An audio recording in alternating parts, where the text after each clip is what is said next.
So, you want to become a Fortnite YouTuber? Well, you've come to the right place. As the official best Fortnite YouTuber ever, that's real, don't look that up, I'm here today to give you the 5 tips to help you become the god of Fortnite YouTube. Tip number 1, first you're going to want to find a content style and a video idea. Fortnite is a very difficult niche to get into considering its size and how many already established content creators there are. So what you want to do is think of something unique and original that'll really stand out to your viewers. Nah, this is Fortnite YouTube. There's no such thing as original. You just have to copy someone else and hope that your video does better than theirs. The rule I like to follow is that there's no such thing as a bad idea, especially when someone has already done it. Okay, so tip number 2, you've got your video idea, now you just need to record your video. To start off with, we're going to need to choose a voice type for your video. These fit into 3 different categories. The first one being just shouting and screaming at everything that's happening on screen. No matter how mundane and generic it is, you just need to scream like your family is being murdered right in front of your eyes. The second category is speaking like you would rather be anywhere other than wherever you are at any given moment. Speaking as if you're reading a transcript from a cement mixing documentary. The final category is AI text-to-speech. I don't like these. Stop doing them. Right, we're speeding into our 3rd tip here. You have your video, but it isn't edited, you silly idiot. Now you have to remember that when making a Fortnite video, 9 times out of 10, your target audience should be children. Children have incredibly short attention spans, so you want quick, snappy editing which is scientifically engineered to keep them engaged for as long as possible. Downtime should not exist. Why else do you think I edit the way I do? It's not because I want to, I'll tell you that much. If possible, it would be beneficial to add Subway Surfers gameplay or Minecraft parkour gameplay where whoever's playing it might as well not have any arms because they cannot make a single jump. Cruising into tip number 4, we have thumbnail design. Now believe it or not, this is the easiest part. Let me show you an example of a good thumbnail. Okay, so this is an elite example I made. So first of all, you can tell that the saturation is high. Now the saturation makes the funny colors more vibrant, which means the 6-year-olds are more likely to click on it. That's also why all the text in my thumbnails are yellow. Psst, everyone does this, guys. Next, you're going to want some kind of red circle or arrow, preferably both if you want to maximize your click-through rate. Now what this does is it actually makes sure that the viewer knows where to look, because without the arrow, how else will they know where to look? It's basic science. And here we are crashing into tip number 5. We have uploading your video. This is where everything that you've worked on up to now comes into play. And if I had to give you one piece of advice right now, it would be to make sure that your video has a title and thumbnail that match the contents of your video itself, because the YouTube algorithm is highly based on watch time and engagement, which means the longer the people watch it for, or the more they comment, the more likely it is that your video is going to get pushed in the YouTube algorithm. If your title and thumbnail are misleading people, when they get a look at your video, they might click off within seconds, which signals to the algorithm that people don't like your video, and hence YouTube will stop pushing your video. Oh, and make sure that you use these little stars around capital letters so that everyone knows how extreme your video is. If you follow these 5 tips I've provided to you today, you will become a successful Fortnite YouTuber in no time, living amongst the greats like Ghost Ninja, Mr. Top 5, and maybe even Tyler Fortnite Ninja Gamer Blevins himself. And for those of you that made it to the end, you've just unlocked super secret tip number 6, which is the opportunity to subscribe and use code. It's code BigCraigd. Don't listen to this idiot. This is my 1,000 V-Bucks giveaway. Now the rules are simple. All you gotta do is find a hidden message somewhere in this video. I'm not gonna tell you where. I'm not gonna tell you what the message says, but you gotta find it. Once you find the message, write it in the comments below with your Discord username. I will add you on Discord and then send you the 1,000 V-Bucks card code. The first person to do this will win the 1,000 V-Bucks. There is only one code. I'm not Mr. Beast. I'm not made of money, pal. Good luck. Also, stick around for the end of the video for a teaser for a video that I am releasing in January. Okay. Bye.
As we all know, the car meta has taken over the game. But I have a way to take over the meta.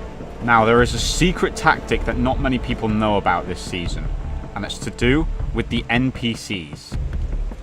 You work for me now. Let's go. Now watch this.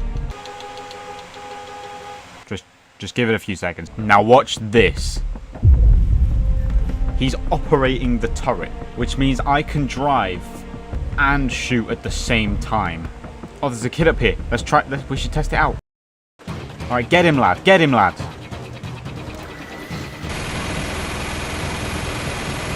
What are you doing? Oh, you are useless. Jesus Christ. What are you doing? Shoot him. No. Shoot anyone. No. You've missed every shot. What are you doing? Oh yeah, you are so useless. I'm in my mum's car.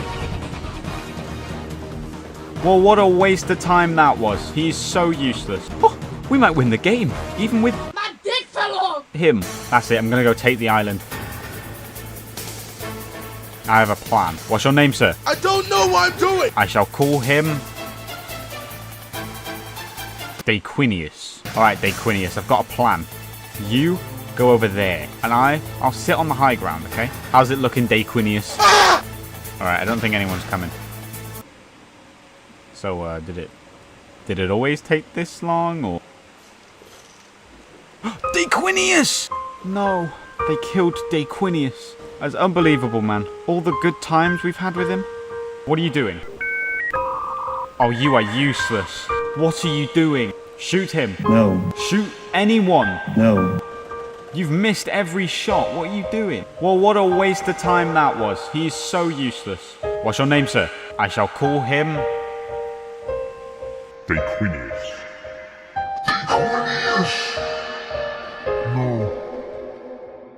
Fucking soppy twats. Okay, we're in. Hello there. What are you doing here? Welcome! How did I do no damage, by the way? And there's a guy in a car. But I've got a secret surprise for him. Can we all just team on this one guy? Yes, yes. There's no cover out here, man. Where do we even go? The circle's so small. You know what? Welcome! Oh! This one's for Daquinius. Suck on that. Yes! That one's for Daquinius.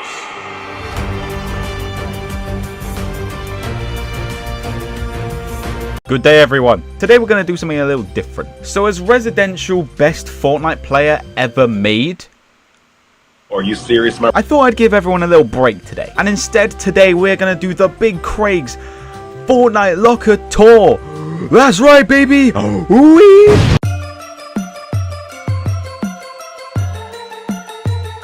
So if we start at the top here, we've got Dark Jonesy. Now, you're going to be seeing a lot of this guy. We've got Armored Batman Zero. Is this a good skin? No. Then we've got Deathstroke with his massive nose.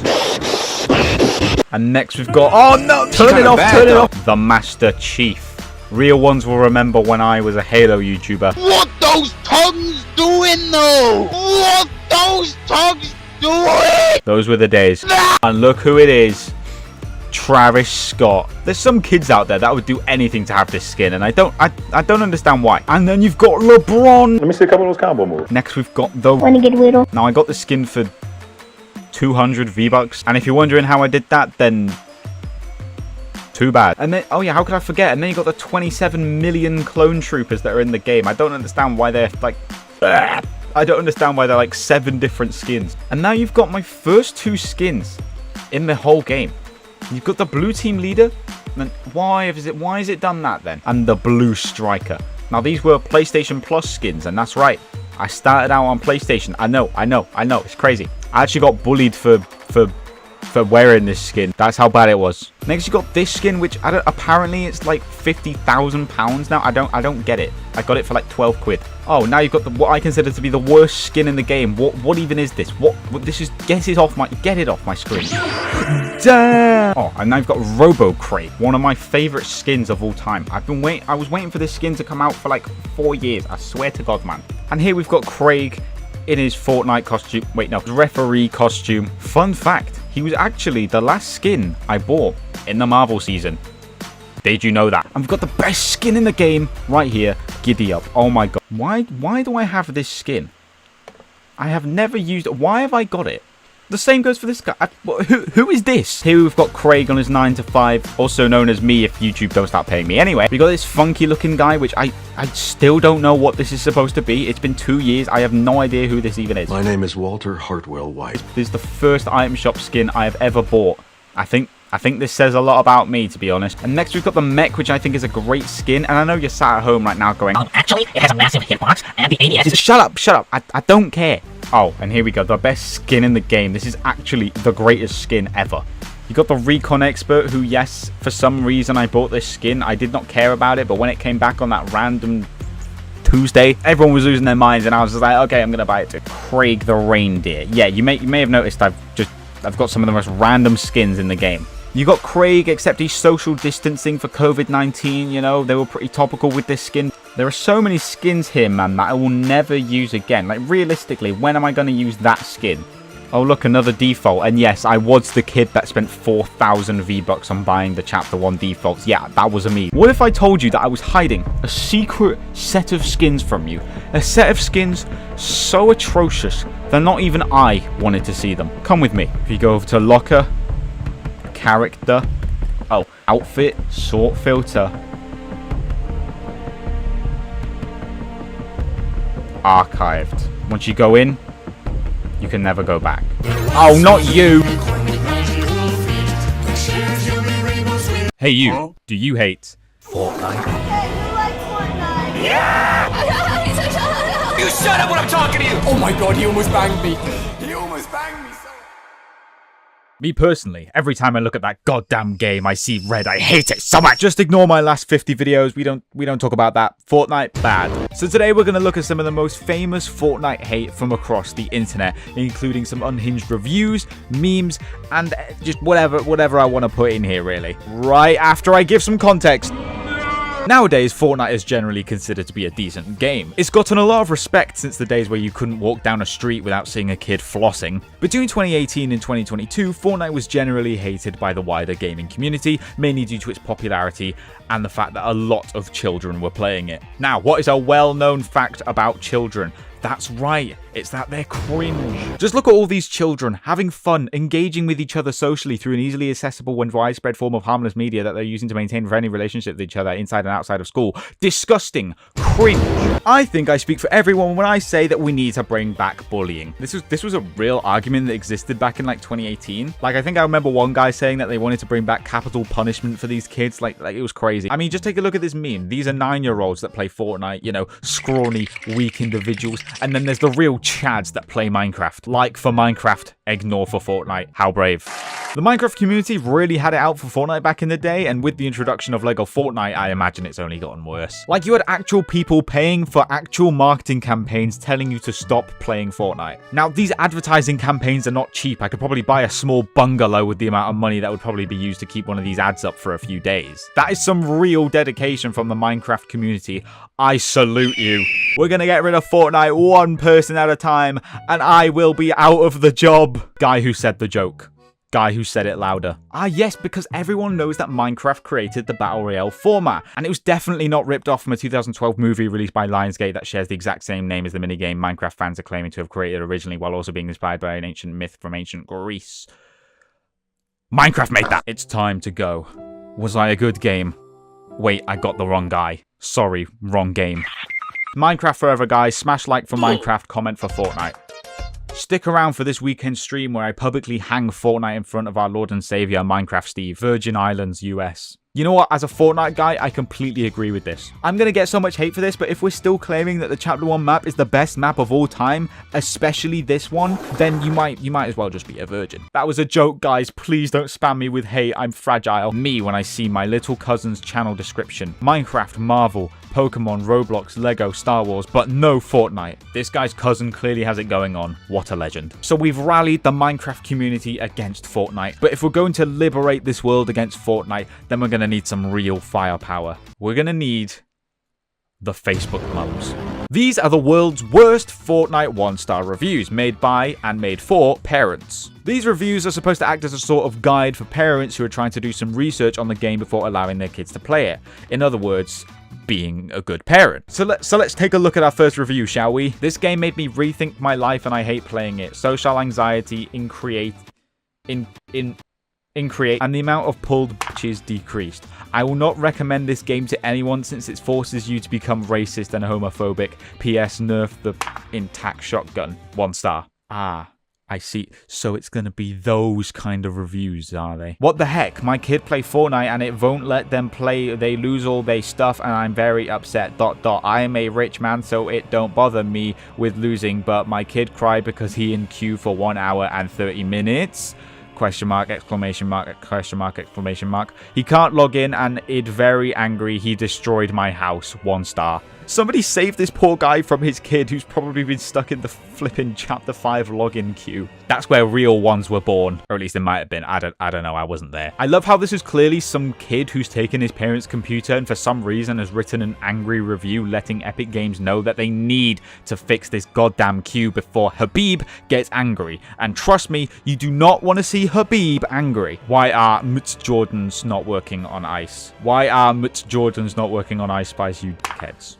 1 star. Well, somebody didn't read the notification in game that pops up when you try to use the Jordans. It has come to my attention that that reference doesn't make any sense anymore because the notification is no longer there.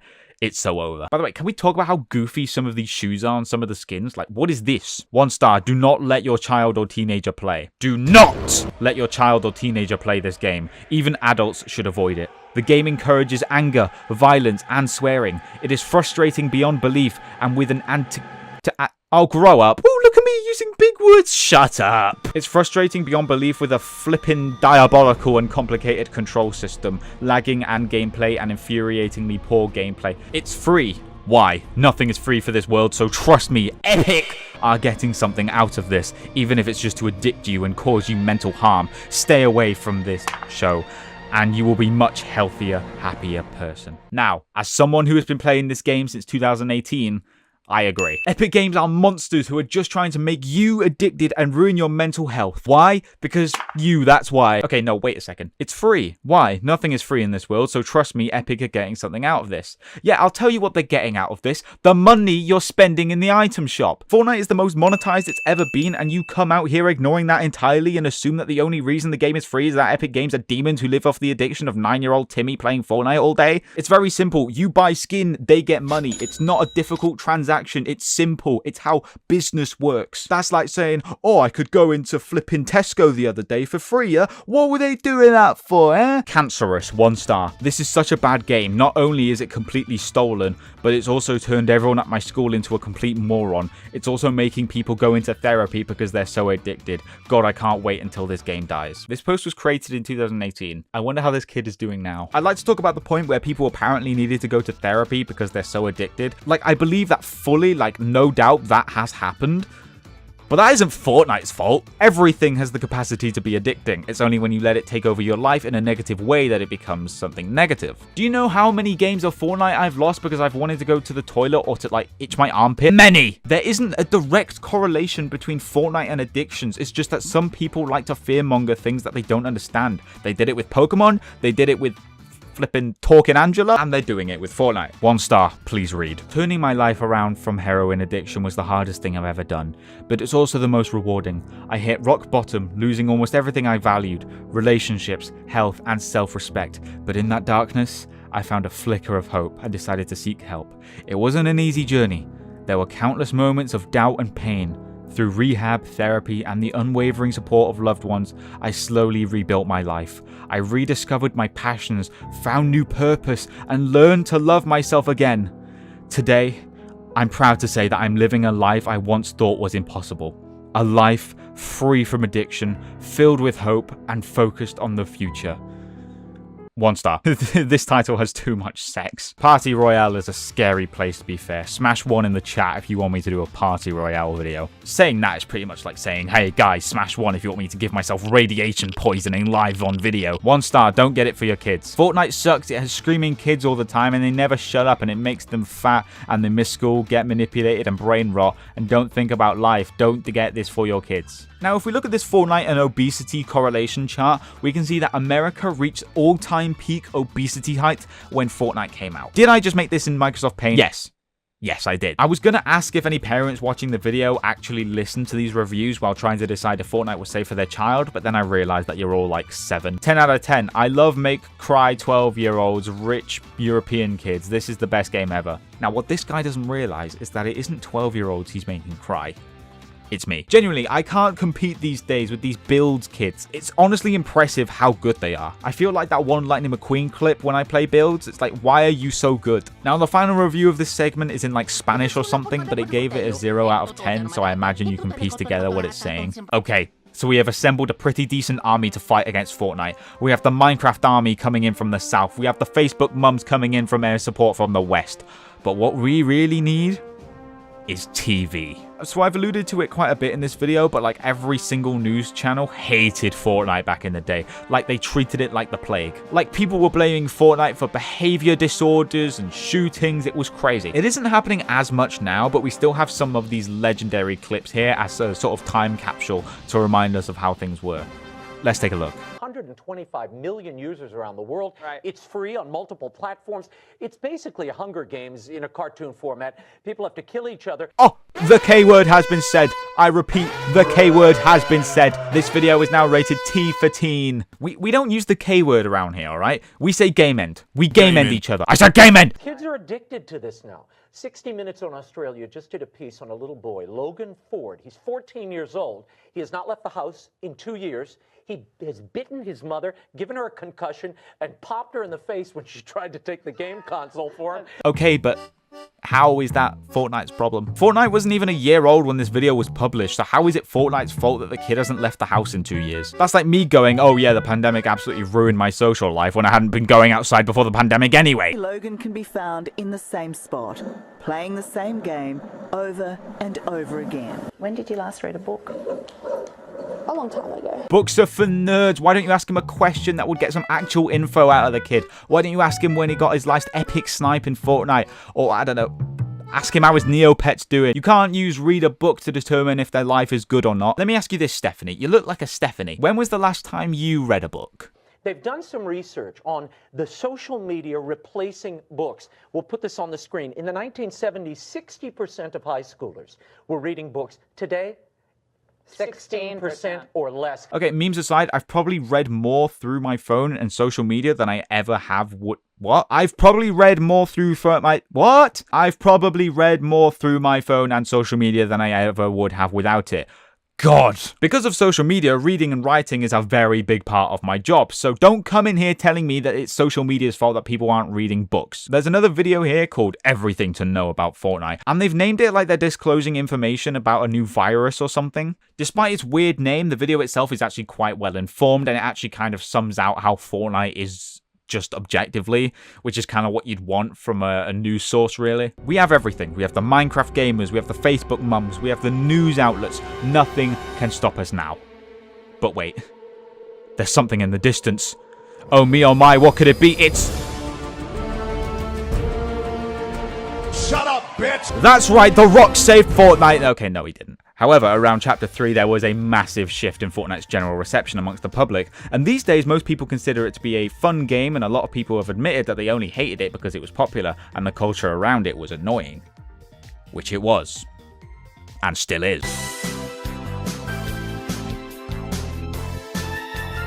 I don't think that was dangerous. Walk into me. What the fuck? Shut the door, man! Can you get footage? Where the hell are we? I can't see. If we knew where you're going, Tom. Quicksand. Uh-oh. Ah! God! Remember me! Oh fuck, we got the light source. Our light source is gone. Have we considered not dying this time? No. Oh, thanks, sorry. Oh fuck it, we can talk to this guy.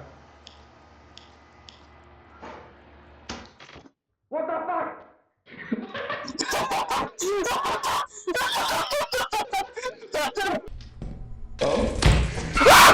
I think you'll play nice. I don't think he'll play that. Hello? Oh god. Shut the door! Shut the door! Did it open the door? It did. Right, who's gonna go back in? My body's on red. Okay, come back out in oh, if he doesn't come back out in like 10 seconds.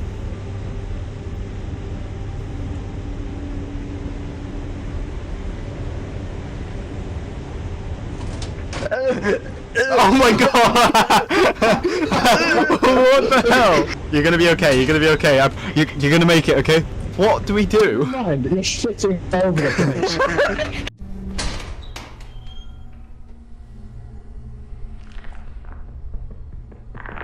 Oh, I'm sorry! Wait for me, wait for me. This way. Sam? Sam? Where are you fucking going? Sam? Where you run off? I'm back in a room! Sam? I'm trying! Find the stairs. I'm in a car! No! Sam!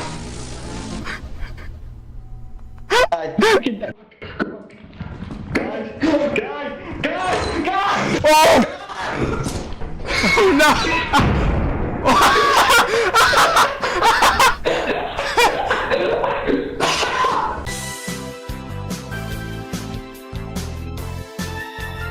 Fortnite is a game famous for its collaborations. I mean, it's the game where Darth Vader, Master Chief, and Spider-Man can fight Goku, Jack Skellington, and Billie Eilish.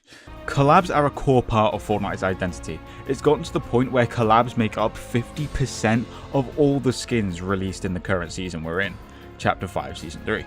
Over the years, we have seen that collabs have been getting more and more attention. For comparison, in Chapter 1, collabs made up 4% of all skins released. In Chapter 2, it was 27%, and in Chapter 5 so far, it's 41%. And that's only skins. We're not even thinking about all the Icon series emotes, every jam track that gets released every week, all the car collabs, and every single LEGO style. Fortnite have had some great collabs throughout the years, like all the Marvel collabs, which not only brought great skins, in the early years of collabs they would bring POIs and mythic weapons along with them. Or who could forget the Dragon Ball Z collab, the teaser of which was one of Fortnite's most liked posts of all time. Or what about the collabs with live events that came with them, like Marshmello, Ariana Grande, Travis Scott, Eminem, Marvel, or even The Rock? Hell, some collabs even got comics that came with them, which allowed you to unlock some of the things featured in the comic in-game. But we're not here to talk about those. There have been some great collabs in Fortnite, but there also have been some stinker ones. Today I'm going to answer one question. What was the worst collab in Fortnite history? Now let's get some of the obvious ones out of the way. The Ghostbusters collab was released in Chapter 2 Season 4 for the Halloween event, and while the collab itself was quite cool, players were not impressed by the skins. They were normal Joe Schmo skins created by Fortnite that were wearing Ghostbusters outfits. Players did not like that. Something similar happened with the Tron collab in Chapter 2 Season 5, where the skins were also just regular Fortnite people with Tron outfits on. I find that collabs that do this are quite forgettable and don't really leave a lasting impact on the Fortnite world as much as they would if they were characters that were in the actual movies the collab were based on. While these collabs definitely aren't the worst in Fortnite, they were quite forgettable to most people. Another one people like to throw around is the Neymar Jr. collab. Neymar Jr. appeared in the Chapter 2 Season 6 Battle Pass as the secret bonus skin, and a lot of people did not like that. Before this, the only collabs in Battle Passes were Deadpool, Aquaman, the Season 4 Battle Pass, all of it, the Predator, and Lara Croft. For one reason or another, people did not like that Neymar was in the Battle Pass. However, I definitely don't believe it's one of the worst collabs in the game. The set itself is actually quite cool and high quality, and it even comes with a neat second style. Here's another collab that some of you OGs might remember. In Chapter 1 Season 7, if you went to Risky Reels, you had a chance of seeing Wreck-It Ralph appear on the big screen. He'd give you like a wave and run off. You could also claim the free Hot Marat emote in the item shop, and that was kind of it. Back then it was a huge deal, but looking back at it, it isn't really anything special considering the collabs that came before and after. No. I don't believe that any of these collabs are anywhere close to the worst collab in Fortnite. Let's get to the real list. Now, there's a very high chance you don't even remember these collabs happening. To start off with, we've got the fact that Fortnite collaborated with the House Party app in 2020. House Party is an app that pretty much lets you video call your friends. It came with a little event that let you get a rap, and yeah, that was kind of it. It wasn't really anything special. It shut down in 2021. Now, do you remember the Doctor Who collab? Yeah, I didn't think so. This was a creative map that let you unlock a spray of the TARDIS, and that was about it. Now, what makes this one of Fortnite's worst collabs is the fact that it was actually a collab. It's not like iHeartland, where the map was created by a third party. The fact that there was a spray means that Fortnite had direct input with this collab. But even then, those collabs aren't that bad. Sure, they weren't the best ever, but like they were still kind of interesting to some people. Well, ladies and gentlemen, let me introduce you to what I consider to be the worst collab in Fortnite history, the Punked Quibi event.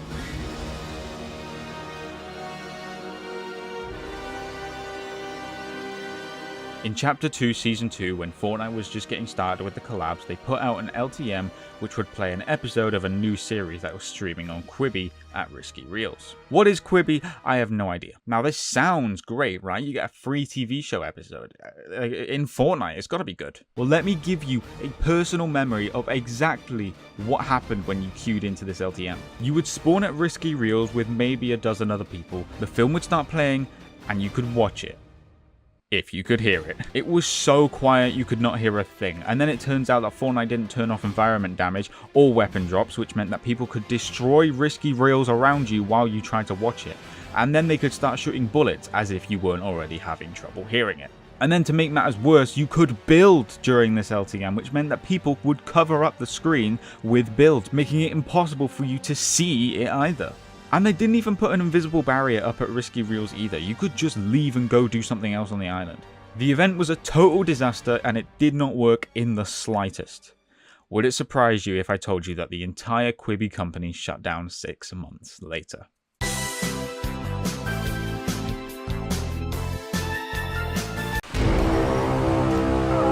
Banana Guard. The weirdest fighter to ever come into multiverses. Let me see a couple of those combo moves. The second weirdest fighter to ever come into multiverses, and today we are going to learn him, we're going to master him, and we're going to absolutely destroy the lobby with only Banana Guard. I've not played a single match as Banana Guard, so we're going to see what it's like. Right, how does Banana Guard work then? Okay, so we got a bit of that. Here's a helicopter. Okay, oh my god, that's dirty. Dirty. Oh my... What do I think of Banana Guard? Possible candidate for best character in the game? Maybe? I don't know.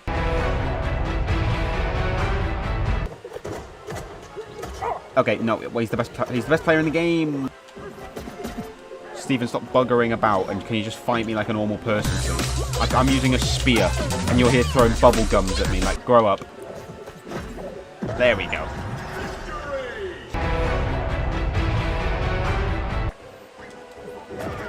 Okay, you know what? He got me for that one. That's fair enough. That's fair enough. I bet you now he's going to get cocky and confident, and he's going to do some stupid things, which will allow me to get the W.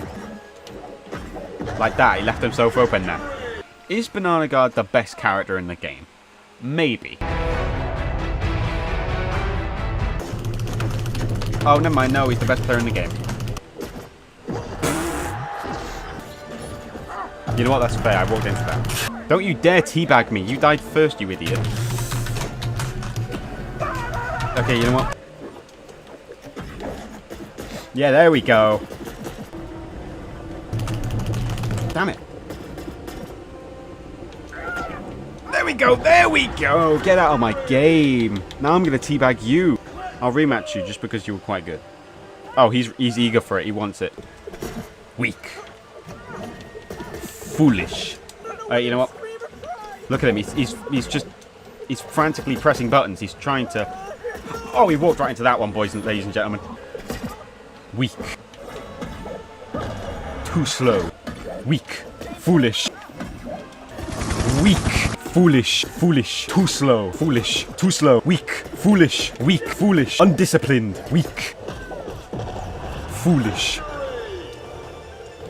Hang on, let me teabag him. Let me teabag him. Let me teabag. Ah. Rematch. Do you want a rematch, buddy? I beat you. Oh, there we go. Yeah. That's what I thought. That's what I thought. I am going to commit suicide. Did he just...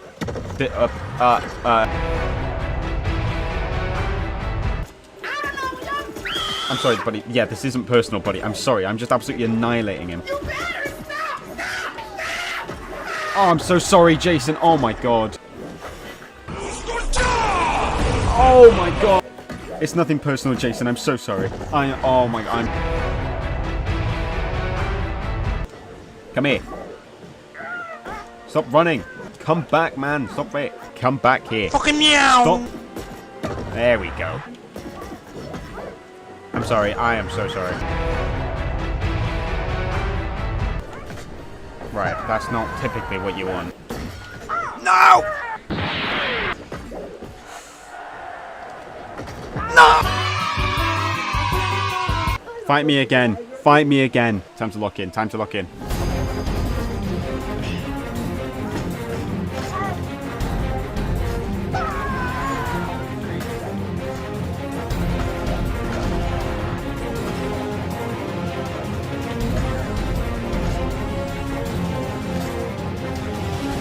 No, not now. No!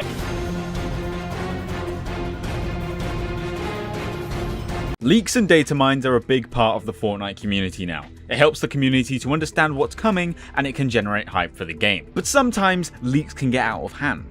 Sometimes big game features can get leaked, or seasons, or whole chapters. So today we're going to discuss the biggest Fortnite leaks in history. Spoiler alert, I guess, you know, just in case. Disclaimer, this video won't have every leak ever, and I will probably miss a few, because finding Fortnite leaks from the past are very difficult. First of all, let's talk about one of Fortnite's original biggest leaks, the Chapter 2 map leak. Near the end of Chapter 1, the entire Chapter 2 map leaked.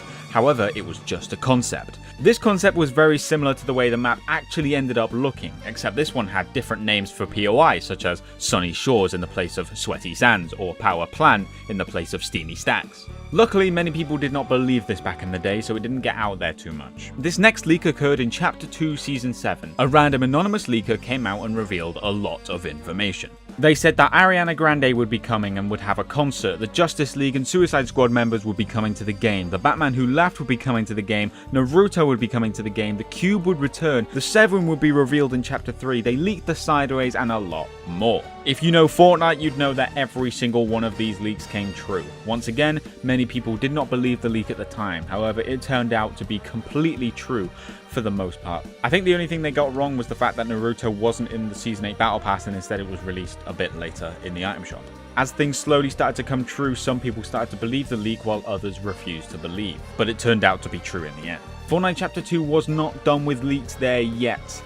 This next one was by Fortnite themselves. They accidentally released a TikTok early that showed the map flipping in the Chapter 2 finale event like a week before the event occurred, and this time there was no questioning the legitimacy. Everyone knew it was real. This basically spoiled the end of the Chapter 2 finale event. Some people watched it and tried to spread it everywhere, while others tried to avoid it the best they could. Also known as me. I did that. Luckily, this event was packed with surprises, so spoiling this didn't entirely ruin the event for most people. But then they leaked the entire Chapter 3 trailer. That's right, they leaked the entire Chapter 3 trailer, which showed the map, the Battle Pass, including Spider-Man, sliding weather, and victory crowns. They revealed everything. Well, luckily they didn't have any huge leaks throughout Chapter 3 or Chapter 4, until the end where they revealed the entire Chapter 5 map early, except it was sideways, and then they revealed the key art like 2 days early through PlayStation and Xbox, which ruined the Family Guy collab that everyone had waited like 3 years for. So yeah, that's not very good. But at least there's no, there's not many other leaks, right? And then the entire roadmap for the entirety of 2024 leaked, which included every single major update for Rocket Racing, Fortnite Festival, Lego Fortnite, and Battle Royale. Everyone assumed that this was fake until slowly everything on the roadmap slowly became true. And now we're just using it as a guideline to know what's coming throughout the year. And honestly, I quite like it. If Fortnite released a roadmap every year with some general release dates for updates and seasons, as well as little teasers for upcoming updates, I really think it would help the community be a little more patient and understanding with what's coming in the year. I think it would be great. Because on the average year, without leakers, we don't know what's coming until practically the day it comes out. Other games do roadmaps. Why can't Fortnite? But those were the biggest leaks in Fortnite history. I might have missed a few, but you know what? Shut up.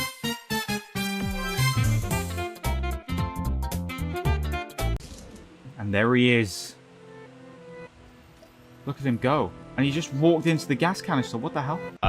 Guys, I think I found something. It has come to my attention that there is a man walking around the island. What is he doing? I don't know, but we're gonna find out. My sources tell me that he spawns right here. Can you tell that I've been hitting up the aim training? So, like, is he in the game? Okay, brilliant. He's not here. No way, guys. My sources also tell me that he is right over here. Let's go find him. Right, where is he? He's not here. Have I been lied to? Is he not in the game? Right, have I been pranked? Is he not in the game? Where else is he then? Okay. Apparently, he's over here too.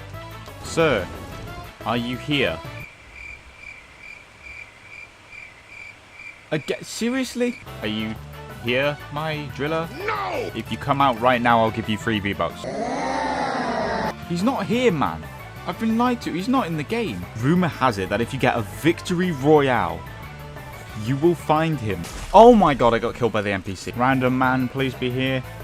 It's not looking good, Fortnite Nation. And he's not here. Great. Good job. Good job, team. I guarantee you Cypher PK would have found this guy immediately right off rip. Hang on, let me just take care of this 9-year-old first.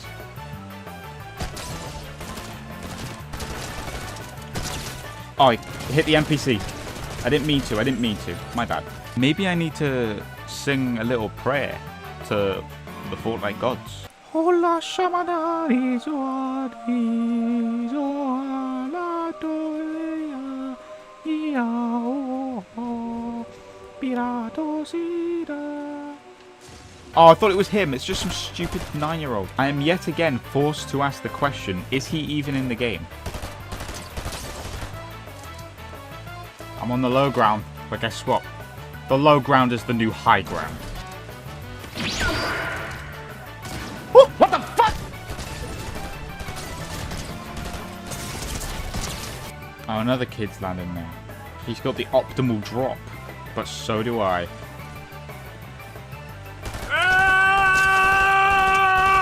I don't have the optimal aim though. No, don't run. Get back here. Get back here. You ain't going nowhere. Oh, he's going somewhere. Try me, bitch. Hey, yeah, you can go. You can leave, buddy. There's no... Yeah, you know, friends. We're all friends here. Oh my god, he's right there. There we go. And there he is. Look at him go. And he just walked into the gas canister. What the hell? And just like that, he was gone. Oh, no, there he is. Oh, and he's gone again. There he is. Oh, I'm a ghost now. Does he do anything else, or does he just walk around the gaff? And just like that, he was gone. For real this time.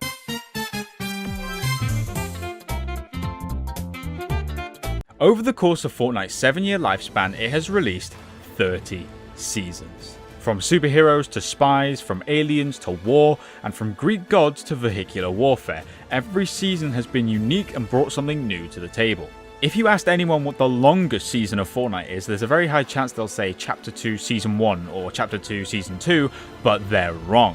What if I told you that there's a season that's lasted 4 whole years, and all of you forgot about it? But before we get to that, let's ask a simple question. How long is a Fortnite season, and what does a typical season bring to the game?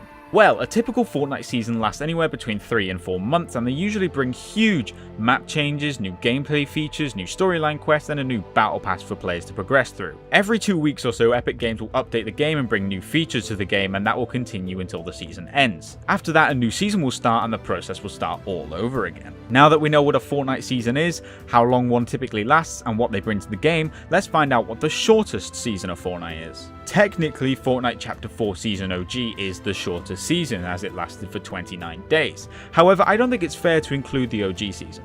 After that, Fortnite Chapter 1 Season 1 comes first place as the shortest season at 50 days, and in second place is Chapter 1 Season 3 with 58 days. Post Chapter 1, the shortest season of Fortnite is tied between Chapter 2 Season 3 and Chapter 4 Season 4. Now that we know what the shortest season of Fortnite is, let's find out what the longest season is. Let's just say it's not what you expect. The truth is, the longest season of Fortnite is actually one of the shortest. For this to make sense, I need to tell a little story. In 2020, Epic Games sued Apple and accused them of violating antitrust laws by forcing customers to download or purchase things through the Apple App Store. This caused Apple to remove Fortnite from the Apple App Store and make it so that they can't update the game anymore, meaning the game was frozen in time. However, those that had Fortnite installed on Apple devices could continue playing in whatever season they were in, but the game wouldn't update, meaning that normal players could play the seasons as they released, but Apple users were trapped in this season, and that season was Chapter 2 Season 3. That's right, one of Fortnite's shortest seasons ever has actually been running 24/7 every day for the last 4 years. This meant that if you had an iPad, iPhone, or MacBook with Fortnite installed, you could play Chapter 2 Season 3 whenever you wanted, assuming you could get into a game. Needless to say, the population of Fortnite on iOS has probably slowly been going down as the years have gone by, and now I can only imagine that only a handful of people play Fortnite on iOS. Or should I say played? That's right, this year Fortnite announced that later in 2024, Fortnite would be returning to the App Store, meaning that the players that were stuck in Chapter 2 Season 3 will now be able to finally update their game and jump up to the current season that we are in now. We don't know when this update will release, but when it does, it means that players will no longer be able to play Fortnite's longest season, Chapter 2 Season 3, which at the time of recording this has lasted 1,490 days. A Fortnite movie is something that's been thrown around for a while now, but it doesn't look like anyone is going to make one. So I gave myself 24 hours to create the Fortnite movie, and once we're done, I'm going to show it to you guys and you can tell me whether I cooked or not. Let's get to work. Okay, so first we're going to need some kind of plot, a main story for us to follow throughout this movie. So I have 3 ideas that I'm kind of working with here, and to see which idea is the best, I have pitched them to some of my friends and they're going to tell me which one is the best. I have 3 pitches here for you and I'd like you to tell me which one you think is the best. Alright, gotcha. Yeah. Alright. Okay. Idea 1. A movie about a lone default trying to get a victory royale on the Fortnite island to pay for his mother's heart surgery before it's too late. That does sound pretty insane. That's the dumbest shit I've ever heard. Okay, idea 2. A man kills Jonesy's dog and he makes it his goal in life to get revenge for his dog.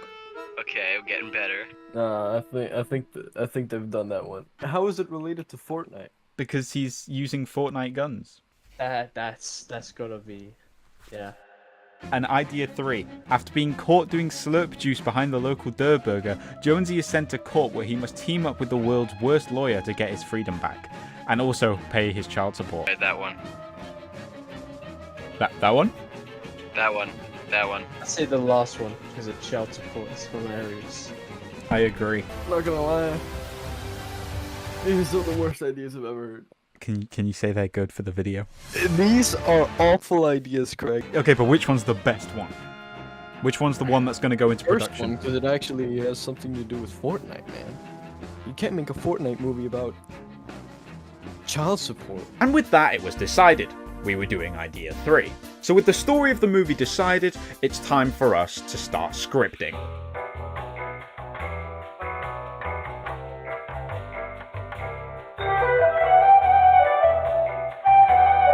So now that the script is done, it is time for us to act out the movie. The only issue being, that I have no actors. So with that, I took to my Discord server to hire actors for this movie. A solid 8 people said they'd do it. 2 of them actually showed up. Okay, I'm gonna put the word tree in. I'm gonna send you those. Who's this now?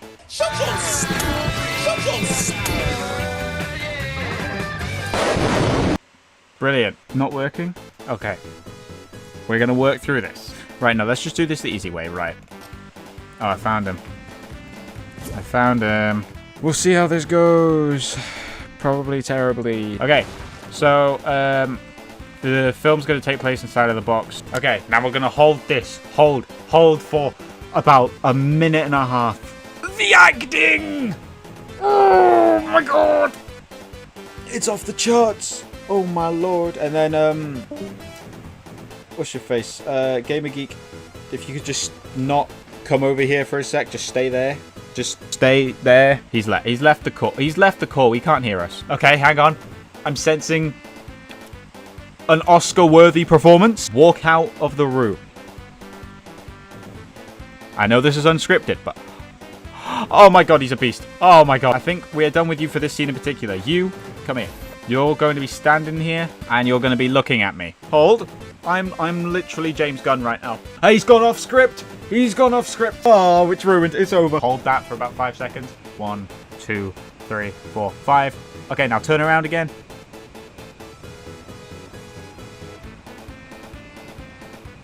Brilliant. We're brilliant. We're bloody brilliant. And now with the filming finished, it was time for me to edit it. With time running out, I had to be quick.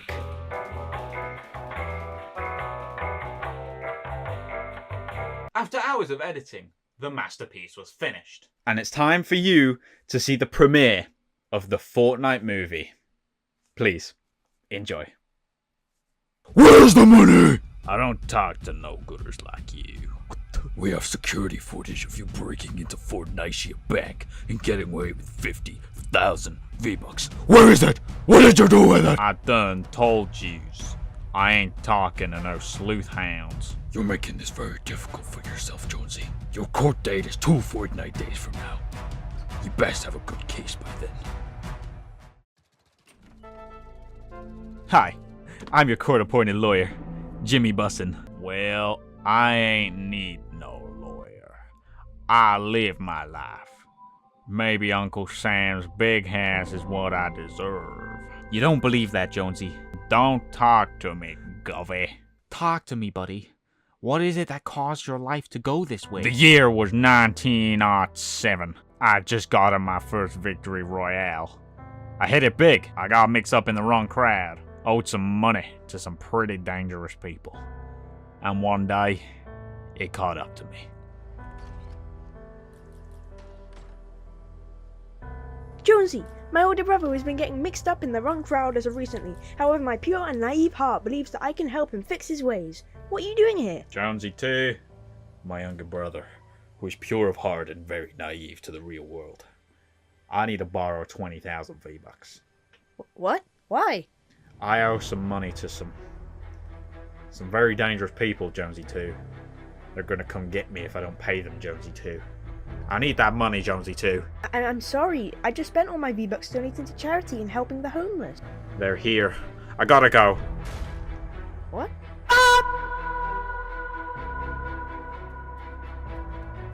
Then my hoe of a wife left me, and she don't give me a 50,000 V-Buck child support invoice. I'm gonna get you out of here, and you're gonna pay your child support. How do you think you're gonna do that? Let's just say I have an idea. This is the scene of the crime. We just need to find evidence that you weren't guilty. Well, be quick. I don't want to be here too long. I got it! Let's get to that court case. Yeah, we're here today because this fucking guy, he robbed a bank. Where's your lawyer? Must be running late. Late or not, justice doesn't wait for nobody. So we're gonna start, right now. Jonesy McGuffin, you are here today because you allegedly robbed a bank for 50,000 V-Bucks. How do you plead? Stop right there.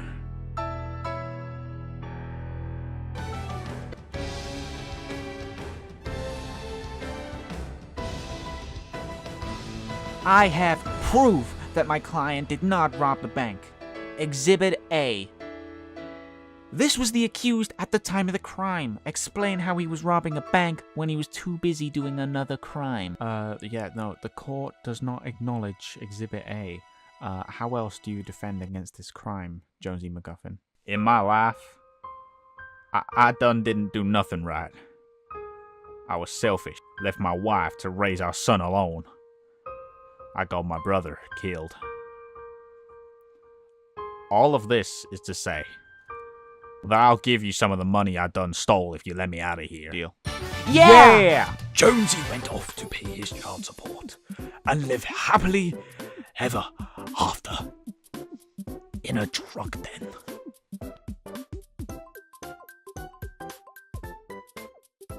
Fortnite are no strangers to weird marketing. Just ask their Twitter account, which has been taken over by the character of Deadpool 3 separate times over the course of the past 5 years, including on the day that they were supposed to reveal information about the Remix live event, and somehow they didn't stop to think that maybe that wasn't such a good idea.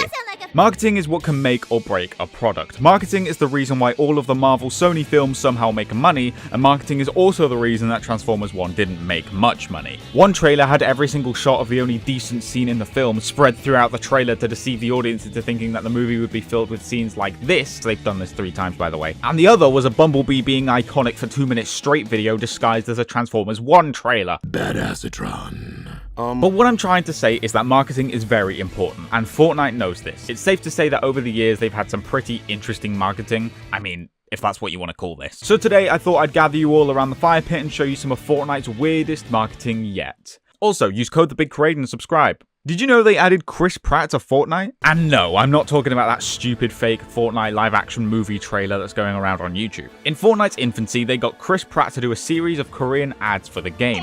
And in these ads, he was basically just bullying Koreans. Fortnite became the world's #1 game because it's casual and it's just so easy. Oh my god! And when I play Fortnite with Koreans, I find it especially, I don't know, easy.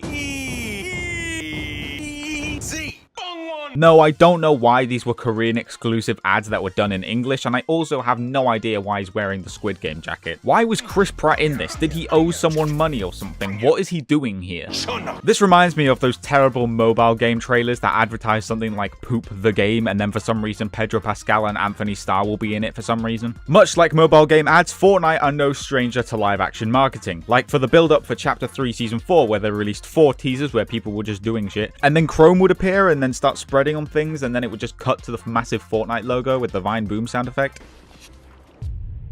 Now, I don't know about you, but these teasers were really unnerving for me. And now that I've said that, I can't get that one image of SpongeBob and Patrick on that tiny roller coaster out of my head, but, you know, shut up. I really like this kind of marketing, and the way they did it really helped hype up the season for me. Although they did my boy Fabio Sparklemane so dirty. What is this? Llama-O's? How lazy of a name is that? You already have a canon in-universe cereal brand, and you decide to make a whole new one and call it Llama-O's. Fortnite was even doing this weird live-action stuff back in their early days, all the way back in Chapter 1 Season 5, where the build-up for that season, they just kind of put shit in places that it didn't belong. Like the Durr Burger head that they just threw in the middle of the California desert and called it a day. I have no idea if the Durr Burger head is still in the desert today, so if someone wants to head down to the California desert and find out for me, that would be great. A cool detail that I discovered while researching for this video is that at some point, the location where the Durr Burger head was located was called the 0 point on Google Earth, which is a really cool detail. I don't think it's there now because I couldn't find it, but that's just a really cool thing that I thought you guys might like to see too.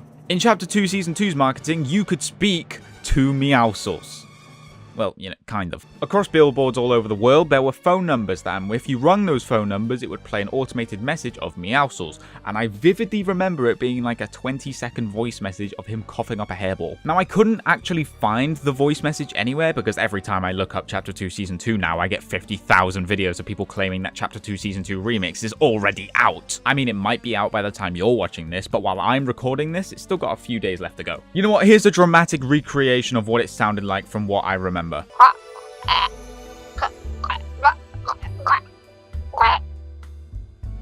I take requests. And who could forget the weird marketing for Chapter 2 Season 7? Most of you, apparently, there wasn't much information about this one. Chapter 2 Season 7 had the weirdest and best marketing for any Fortnite season ever. Fortnite set up an entire ARG revolving around trying to solve puzzles that were way too complicated for me to understand at the time.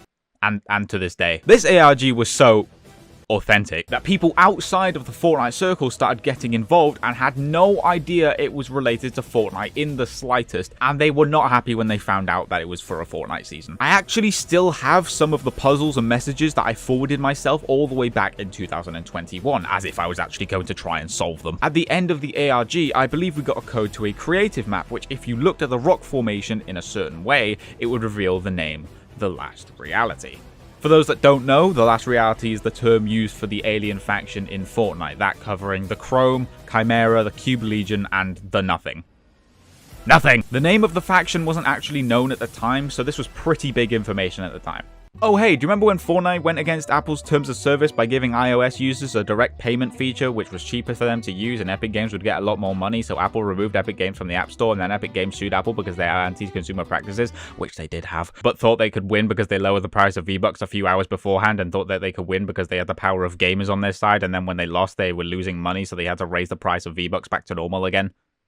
I remember that. I'm sure you've heard of the Fortnite comics that have released over the years to market both Fortnite and to help promote the comics industry. Each Fortnite comic contained a code that allowed you to unlock a cosmetic in Fortnite, and it was really cool. We've had Batman Fortnite 0 Point, which is a Batman comic miniseries following Batman being trapped on the Fortnite island and having to fight to escape the island and uncover its secrets. And also Fishstick fucking dies. There was also Batman Fortnite Foundation, a one-shot comic that was a continuation from the 0 Point story where the Foundation would end up in Gotham City's river, and he and Batman must team up to take down the Batman who laughs and get back to the island. And finally, there was Marvel x Fortnite Zero War, which is generally considered to be the weaker of the Fortnite comic books. This story detailed a much more in-depth look at the war of the Imagined Order and the Seven between Chapter 3 Season 1 and Chapter 3 Season 2. And this story had way too many plot inconsistencies between game and comic that none of it made sense. For example, the Mecha Team leader was colored incorrectly in the comics. In the live event, the Imagined and Gunner fell into the 0 Point instead of the Imagined and Geno. In-game, the Imagined had a whole character arc before the event about how she didn't know her past and her memories were broken.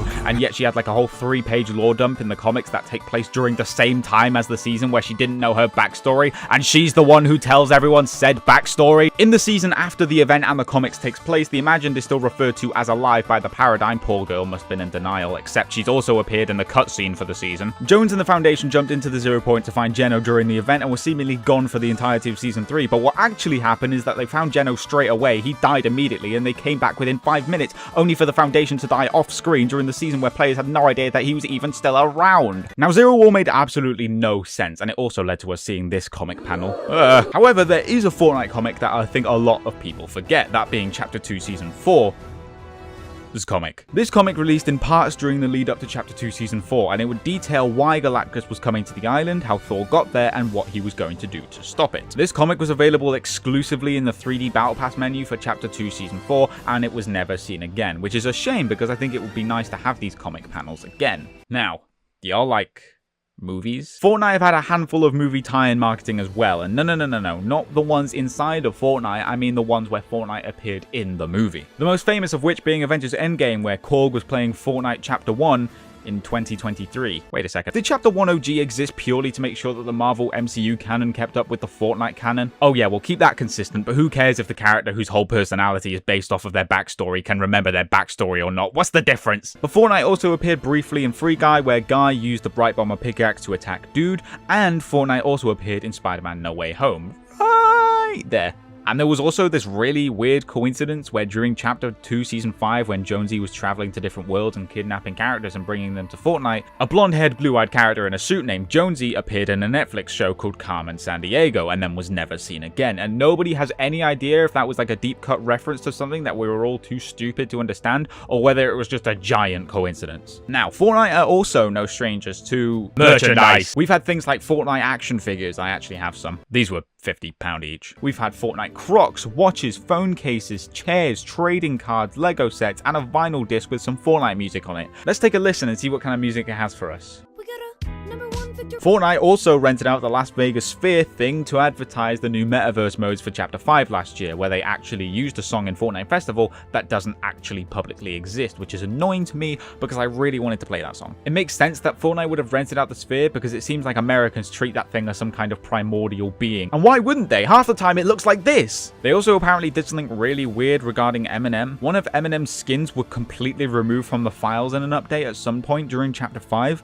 and nobody had any idea why, only for it to randomly return to the item shop and people's lockers with a new emote that had the music from Eminem's new song, Houdini. People think it was a reference to the song because of the lyrics, Abra, Abra, Cadabra. Doesn't exactly take a genius to come to that conclusion. I wasn't even going to include this in the video because Fortnite themselves haven't even confirmed if they did this on purpose or not, so we have no idea if this was some carefully thought out elaborate plan by Epic Games or just some big mess up that they realized they could turn into a marketing opportunity. Either one is very likely. The most recent weird marketing that I can think of is for Chapter 2 Remix. Now, if we ignore the fact that the trailers for the most part were just old trailers with PNGs for new skins slapped over it, the weird part about the marketing for this season is that there was none. Or more specifically, there was none for the Remix event. Now, as of the time of recording this, the Remix event is less than 12 hours away, so I don't know how the event is going to end up being. But the fact that Fortnite refused to acknowledge that there was an event happening until the community bullied them into admitting it twice doesn't exactly give me a good feeling about this. But all of the teasers up until now have been a render of a Rift butterfly that was apparently just a backbling that was already in the game. Now I think, what better way to end this video off than with Fortnite's most famous marketing stunt of all time, the black hole. This event shut down the game for 2 days with nothing but a black hole screen to keep players company. There was no word from Fortnite, there was nothing. This generated so much hype and attention for Chapter 2 that it genuinely felt like Jesus Christ himself had just spawned in. The story behind this is that Donald Mustard, the chief creative officer at the time, knew that Epic wouldn't take well to the game being down for 2 days, so he originally pitched a month and then whittled it down from there. I don't know why Donald admitted to doing that while still with the company, but hey. Fortnite YouTubers. Scum of the earth. If there was ever a game that was a hive for scum and villainy from across the land that take advantage of the stupidity of children, it would be Roblox. And also Minecraft. But Fortnite is definitely like in the top 5. Fortnite YouTube. A never-ending sea of lies that some consider too powerful to defeat. And at the head of it all, Ghost Ninja.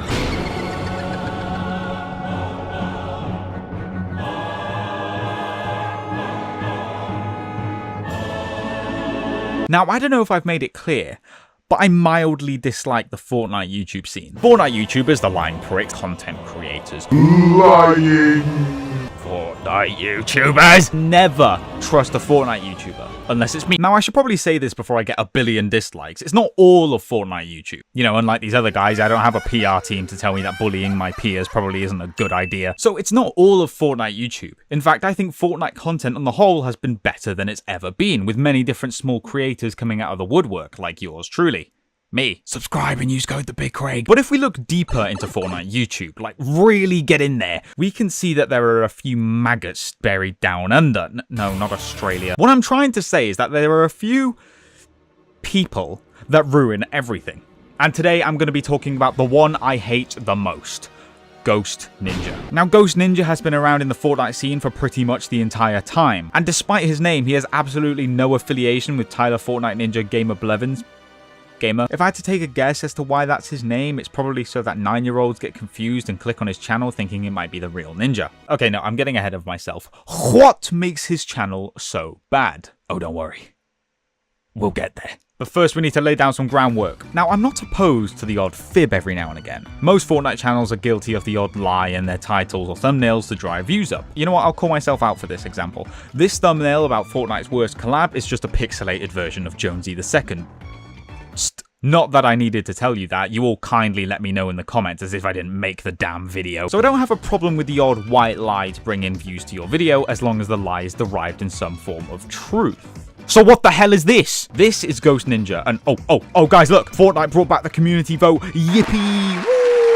And it looks like it might be Kratos, Travis Scott, and the Aerial Assault Trooper. Wowee! Those skins are super rare. And a 7-year-old such as myself really wants those skins. Let me click on the video. Fortnite's finally added back expect a mysterious community vote. Yeah. Some of Fortnite's rarest items, I'll showcase how you can participate in this video. I love Travis Scott. Update, not only have they replaced the Warforged AR, Where's Travis Scott? I don't care about that. Where's Travis Scott? So this is a new promotion that they're running, and I think it's one of the coolest things I've seen in any sort of collaboration anytime soon. I don't think that makes grammatical sense, but okay. How you guys can unlock these 3 new skins very soon. Yeah! So let's dive into a match and explain everything regarding. Why? It's been almost 4 minutes and he hasn't said a word about the community vote. But also the Fall Guys collaboration, all yet to still cover. It's been 5 minutes and he hasn't said anything about the community vote. And it looks like this year's summer event's probably going to be much better than what it was last year. The item shop. This was yeah. a very long time ago in which they've implemented this at one point in time. That doesn't make grammatical sense. Vote on which skin we would want back in the Fortnite item. Yes, I know what a vote is, my guy. I am not 6. So I think this could be a really good time in which they're going to integrate this back, in which we're going to be able to vote on which one we want back officially. Whew, what? Whoa. Oh my god, that was actually nuts, ladies and gentlemen. It wasn't that good. Calm down, pal. Okay, surely. It's got to be Kratos. It's got to be Travis Scott time now. Come on, surely. Come on. Come on, there's like 30 seconds left in the video. Come on. Where's Travis Scott? How do I get Travis Scott? Where's Travis? 3 new skins coming back, the free rewards, and so much more. Drop like. Where's Travis Scott? Now, I know what you're thinking. Craig, you can't lie on the internet. Fortnite must have added back the community vote when you weren't looking. Okay, maybe I'm wrong. You're right. Let's watch another video. Let's give him another chance. But now that Sweaty Sands has now returned, we can most likely expect ourselves the Coral Buddies version of his outfit, which is essentially the Atlantean fish stick skin, but now we can expect that, can we? Is that like outfit, official? What is that? Oh, well, I don't know about you guys, but I am pumped for that new Travis Scott skin. Where did he get that information from? How did he come to that conclusion? Okay, well, you can't get everything right. You know, you're right. Okay, let's... Ooh, Chapter 5 Season 4 Battle Pass Showcase. Now, I don't know about you, but I am hyped for that season. Let's take a look. The 0 Point will be making its way back finally. Oh, I'm so hyped for that. I am so hyped. Interesting is the actual image Fortnite used was the comic of the Fantastic Four, in which you guys obviously know is a massive part of Marvel. One in which is Ben Grimm, which was an astronaut and a former test pilot, which is interesting because back in Chapter 2 of Season 4, we obviously had these different jets all located around the island, so these sure as well could be making a return back to the... Oh, yeah, no, that just makes sense, doesn't it? Yeah, guy in-game fly, therefore those one specific planes must be in the game. That just makes sense. Ben Grimm being a brand new official Battle Pass skin now confirmed. Being just... Oh, yeah, no, it's confirmed, guys. It's confirmed. Now, I don't know about you guys, but I am noticing a clear pattern with this channel. He'll keep referring to the title of the video to keep the viewer engaged and then never elaborate on it properly. Properly. Like he'll say something like, oh my god guys, just you wait, the Chapter 5 Season 4 Battle Pass is right here. Epic Games sent me the Battle Pass already and let me show you what's in it. And then 2 minutes later he'll follow up with like the image of the roadmap that wasn't supposed to get out to the public, referenced a comic cover that had the Fantastic Four in it. So like... that kind of confirms the thing to be in the Battle Pass, doesn't it? Like, guys, remember when the 0 Point came back in the Megalodon event in Chapter 5 Season 3? That was such a cool scene. I literally pooed myself live on stream. What do you mean it wasn't there? This guy has been clickbaiting Fortnite for 7 years, and he's still getting away with it. And what I'm even more confused about is that this guy has a supporter creator code, which means that Epic Games looked at this guy and went, yeah, put him on the team. Okay, to be fair, they did that with me too. What those tongues doing though? Okay, let's give him one more chance. Maybe he's changed. Let's watch his newest video. Oh, apparently Winterfest got leaked. I love Winterfest. Wow, I can't wait to... Official teasers now being sent to content creators. I'll be revealing in the middle of November. Let's go. Is officially back after it's officially back.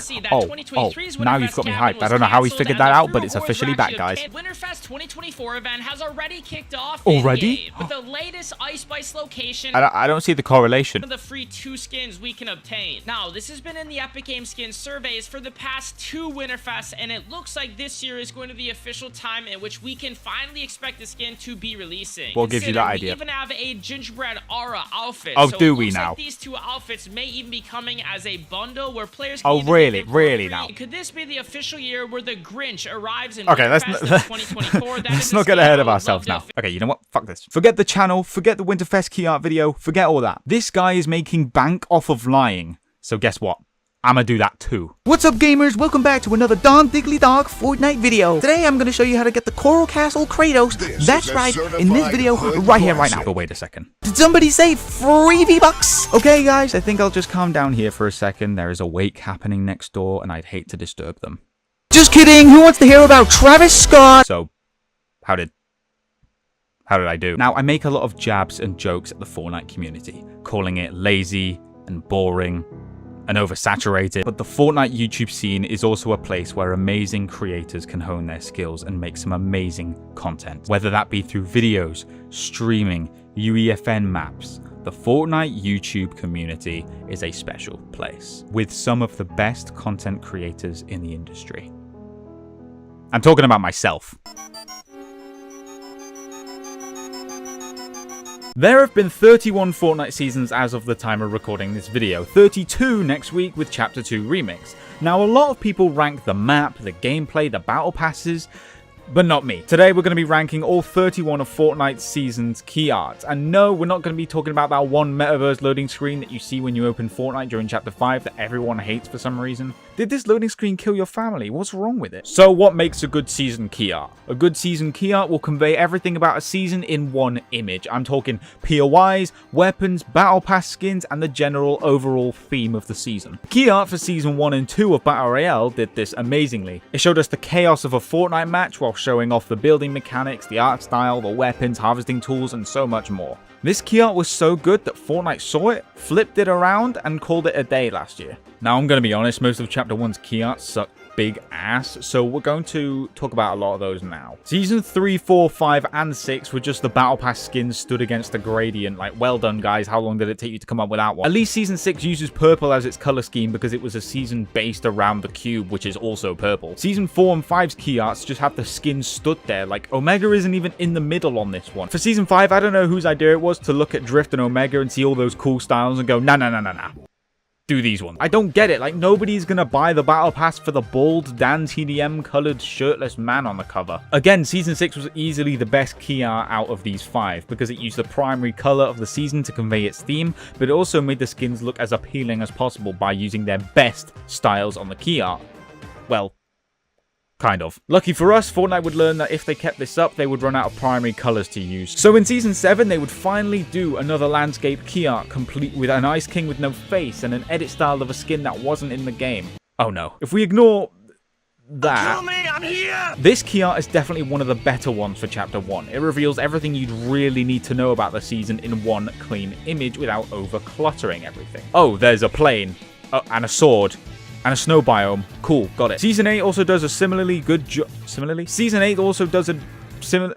Season 8 does a pretty good job too. I'd even go as far to say that it's better than Season 7's key art if it wasn't for the fact that Blackheart is using his base style. God damn it. Again, this key art kind of just shows everything you'd really need to know about the season. Like, even pets are on this. Now, Fortnite have just released back-to-back God key art that shows off the map, the weapons, the skins, and theme of the seasons. How do they follow it up? With more goddamn gradients. Season 9 goes right back to the old key art style of having your season's battle pass character stood in front of a void, staring at the camera again. However, this one is a little bit better because at least the background has some interesting colors instead of that gradient they used to do. Season X follows the same style as Season 9, except I think this one is much better. Not only because the colors are much nicer to look at, but because the background has a giant X on it, which I know a certain someone would love. Now, yes, this is another stand in a straight line and look at the camera key art, but this is definitely one of the better ones that do that. I think what I'm going to do is I'm going to pick a favorite key art from each chapter and then compare them at the end of the video. Now, I'm going to be honest, Chapter 1 does not have much competition in terms of key art, in my opinion.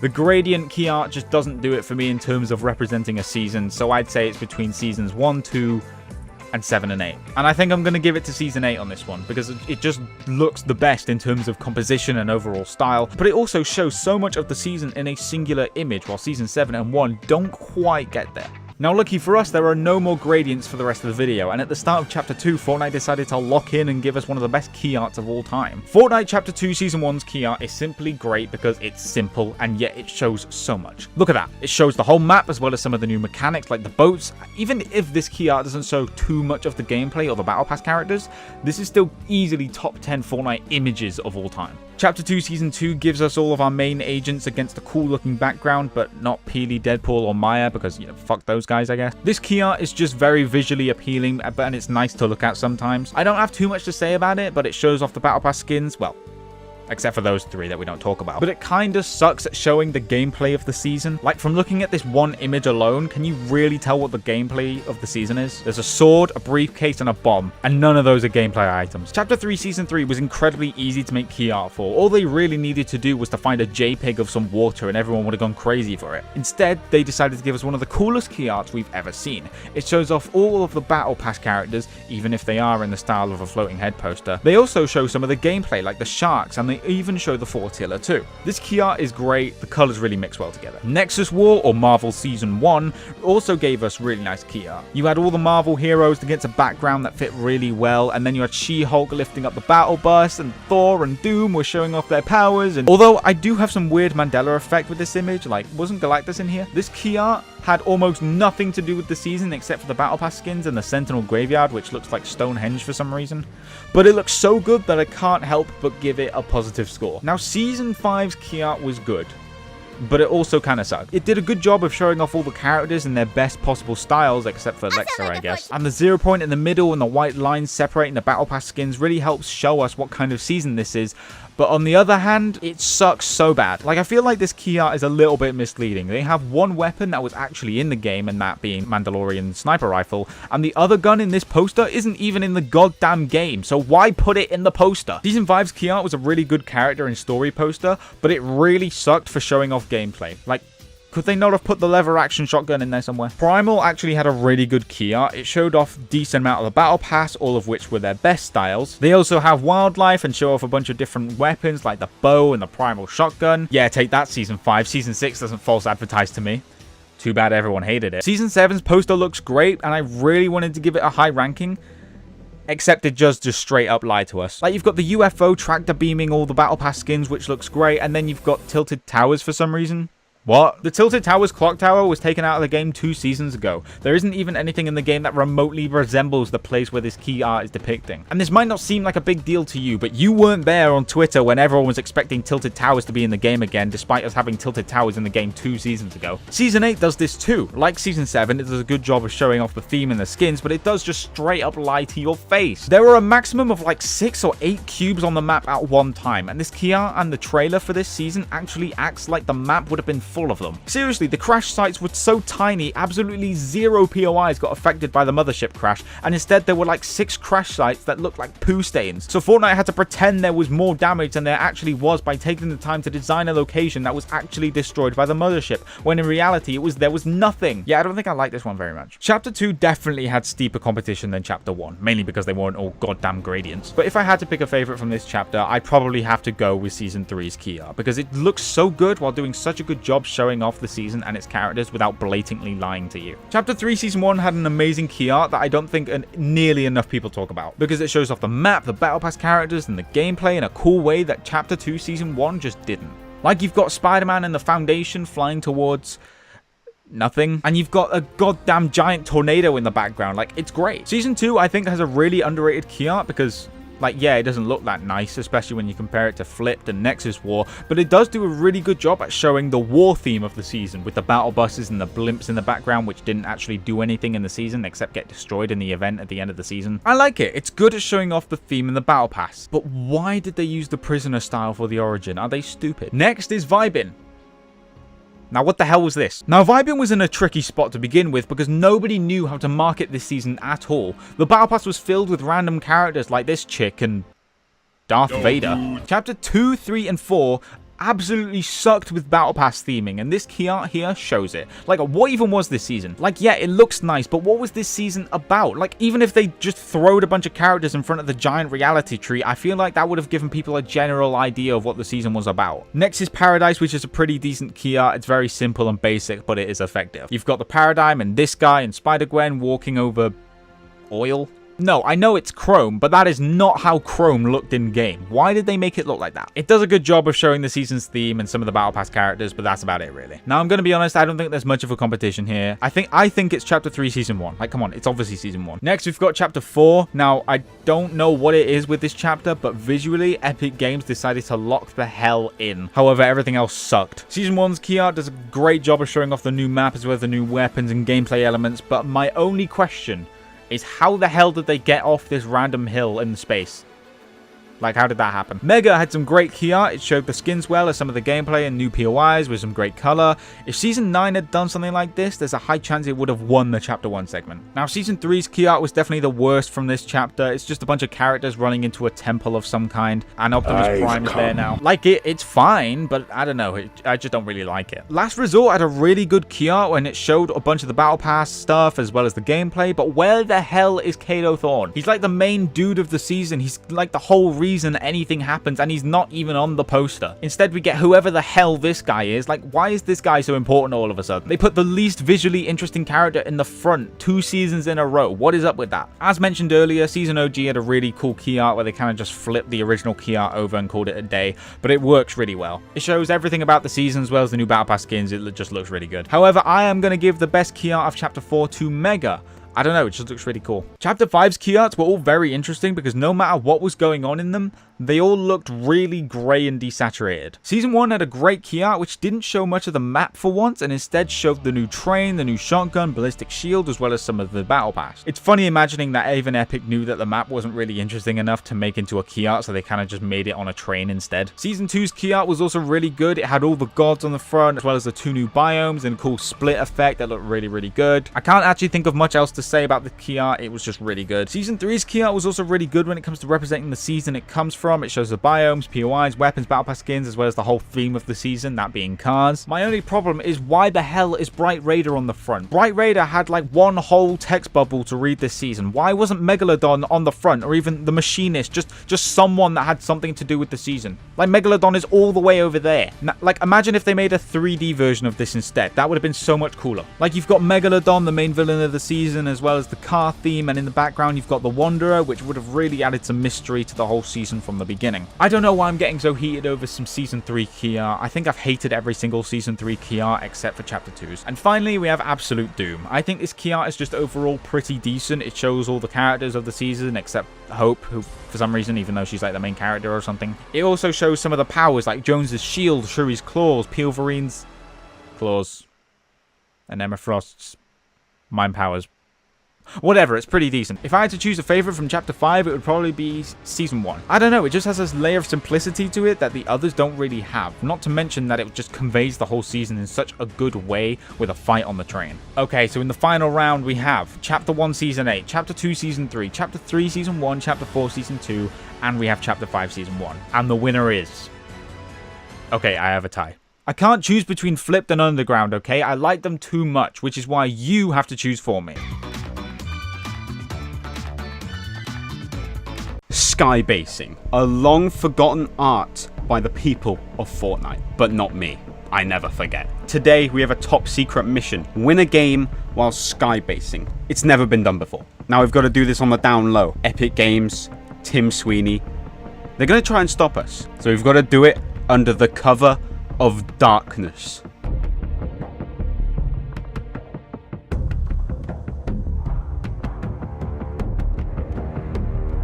I used to be quite a Skybase connoisseur back in the day. If you needed any advice on Skybases, you'd come to me. So we're going to see if I've still got it today. Where to land. Ah. Target spotted, target spotted. We're going to need some wood. We're going to need some brick. And we're going to need some metal. We're going to need all of it. We need everything we can get. And now, we farm.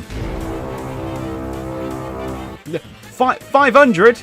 Since when was that? Since when was that a thing? Oh, this has put a damper on the plans entirely. This is Epic Games. They're nerfing us in real time. I told you not to tell them.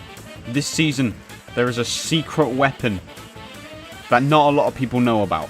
I don't know what I'm doing! Oh, there's a kid. Ah! Shit! Come here, come here. Yeah. Oh, and there it is.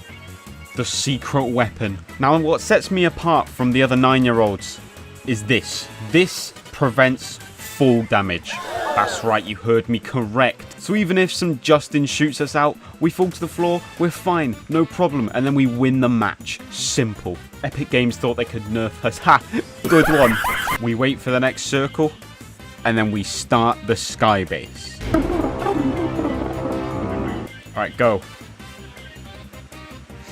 Alright, wait a bit more. We need the storm to catch us up. Because you see, no 9-year-old's going to be looking in the storm. That's the difference. That's what sets me apart between the other players in this game. I'm thinking ahead. Yeah.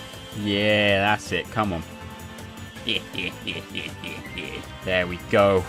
Sorted. Alright, when you're skybasing in 2024, you got to have a few problems. Number 1, the loot island. Number 2, kids like that.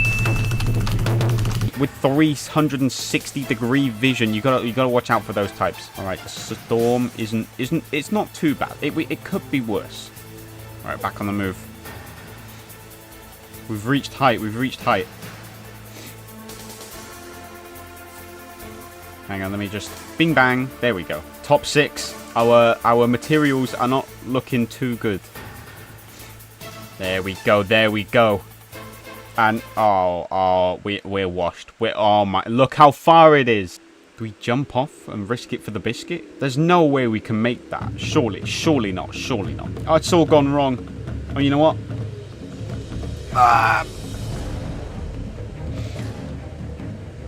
Oh, it actually worked. Oh my god! I thought they were lying to me.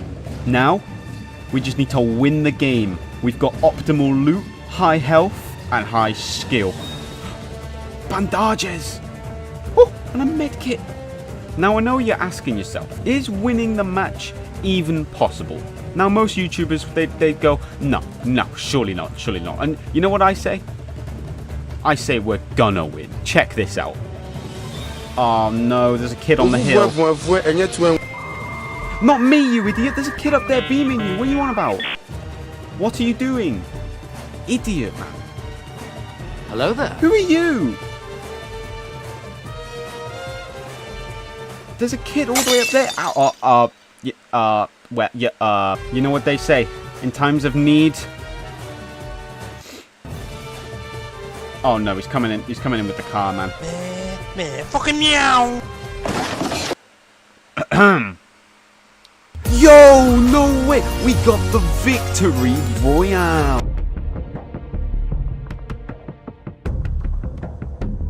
Mother Teresa herself once said, life isn't always about success. But without success, you might as well just give up. Oh, optimal drop. Oh my god, such an optimal drop. We already have the god item. Now we've just got to wait for the storm to come in. Oh, look, there's... Oh, it's full-on warfare. What's going on here?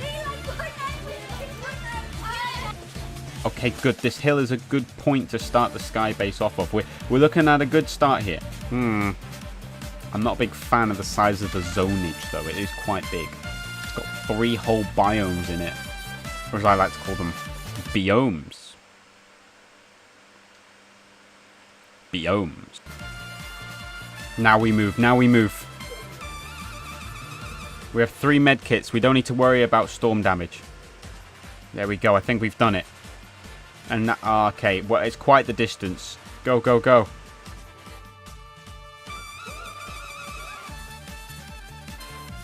Uh-oh. Our materials they're not looking too good, I'll say that much. And there's a whole build fight going on down there. Oh, no. Right, we made it to zone. Don't be far away, please. We might be finished. Unless we can jump down there. Intercept one of the kids in the build fight right now. Wait. Wait, that's me! We can go back. Oh, we never saw that one coming. The genius level plays. Anyway, where was I? Intercept one of the kids in the right. Oh, we gotta move. I'm going in. Oh, there's so many. Why is the whole lobby here? Let me in. Yeah, he doesn't even know I'm in. Oh my god, he actually doesn't. Safe from the storm, baby. Oh, we're safe for the next round too. Wait, can we win by camping in a car? In Fortnite Battle. Can we win with 200 maps and a dream? We've got to be very sneaky about this. These kids are dangerous. Oh my god. Oh, he's on his way. Run. Run. Run. Run. Run. I need shield. Come here. Come here. So is it possible to win a game while skybasing in 2024? No. Myths, playground stories, things your friends tell you are true, but then you just Google it and find out that they just made it up. Fortnite has had many myths over the years, some taking more time to disprove than others, so I thought I would talk about as many of the different Fortnite myths that I can think of. But first, we must start our journey all the way to Chapter 1.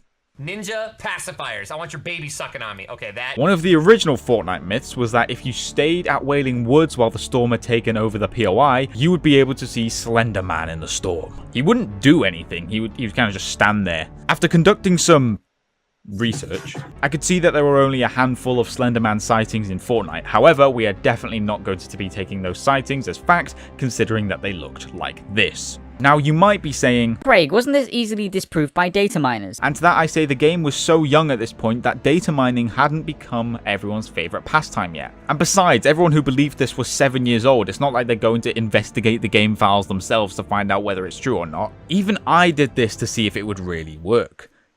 And did it? No, of course it didn't! The Bright Bag. During Chapter 1, the Bright Bomber skin was released, and shortly after, the Bright Bag backbling was leaked. This backbling was in the game for a very long time, but it was never released or acknowledged by leakers or Epic Games. Nobody knew how to get this backbling. Some people, for some reason, came to the conclusion that the only way to get the Bright Bag backbling was by finding all 3 llamas scattered across the island in one single match, and then when you return to the lobby, you will receive the Bright Bag backbling. This was confirmed to be a myth when it didn't work, and also because the Bright Gunner skin released in the item shop with the Bright Bag not long after.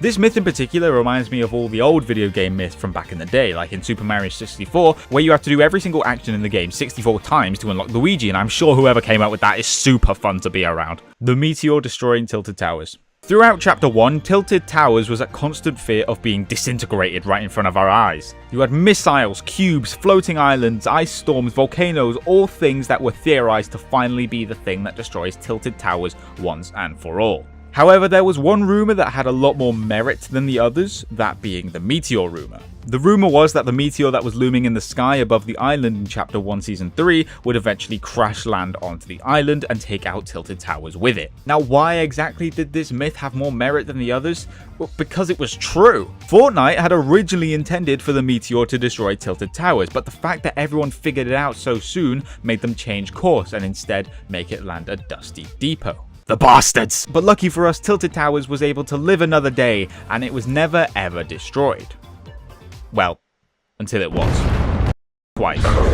The Loot Lake Volcano. Now, I don't know what everyone's obsession was with volcanoes in Chapter 1, but everyone was convinced that there was one coming. The main theory was that a volcano would spring up out of Loot Lake after the cube had sunk into it. Did it happen? No, stop asking me that. It's called Fortnite Myths for a reason. No, instead the cube sank into the bottom of the lake and kind of just stayed there for a while. Now, while the cube didn't do anything right away, that didn't stop the YouTubers. The volcanoes shown in the fake images they made were never even cool looking volcanoes either. They were always like 2 feet tall and didn't even make it as high as the Loot Lake house. And then Fortnite overshadowed them completely a few seasons later by creating a volcano POI that was the size of your mum and actually destroyed Tilted Towers. Clowns at Tilted Towers.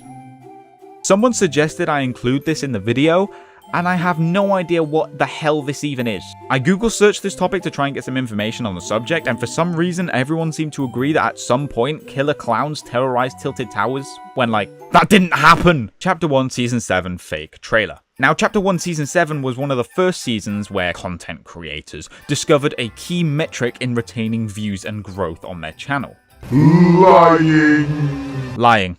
They lie a lot. One of the first biggest fake leaks that happened was the infamous Season 7 trailer leak, which well, how anyone believed this is a complete mystery to me. Just take a look for yourself. As you can see in the trailer here, the AIM robot arrives on the island and begins a full frontal assault on the island. So 2 of the island's best sorcerers point their wands to the sky and make it snow. This stops the robots completely, saving the day and oh, that's the end. That's the end? That's it? They just made it snow? 10 out of 10, great trailer, needs more snow. Again, how anyone actually believed this is absolutely crazy to me, considering that it looks like it was all done in replay mode. Fortnite x Pennywise. The It collab myth comes from an It reference that could be found in Pleasant Park. If you looked across the streets of Pleasant Park, you could see a balloon popping out of the drains along the curb, like in the movie It. And if you hit the balloon, it would make a laughing noise. Fortnite YouTubers, the lying pricks, they took this reference out of proportion and immediately started saying that a Pennywise collab was imminent and you should watch yourself because Pennywise was actually on the way to your exact address, and if you don't like and subscribe and use code TheBigCraigd, he's gonna eat your family. Chapter 2 Season 2 fake trailer.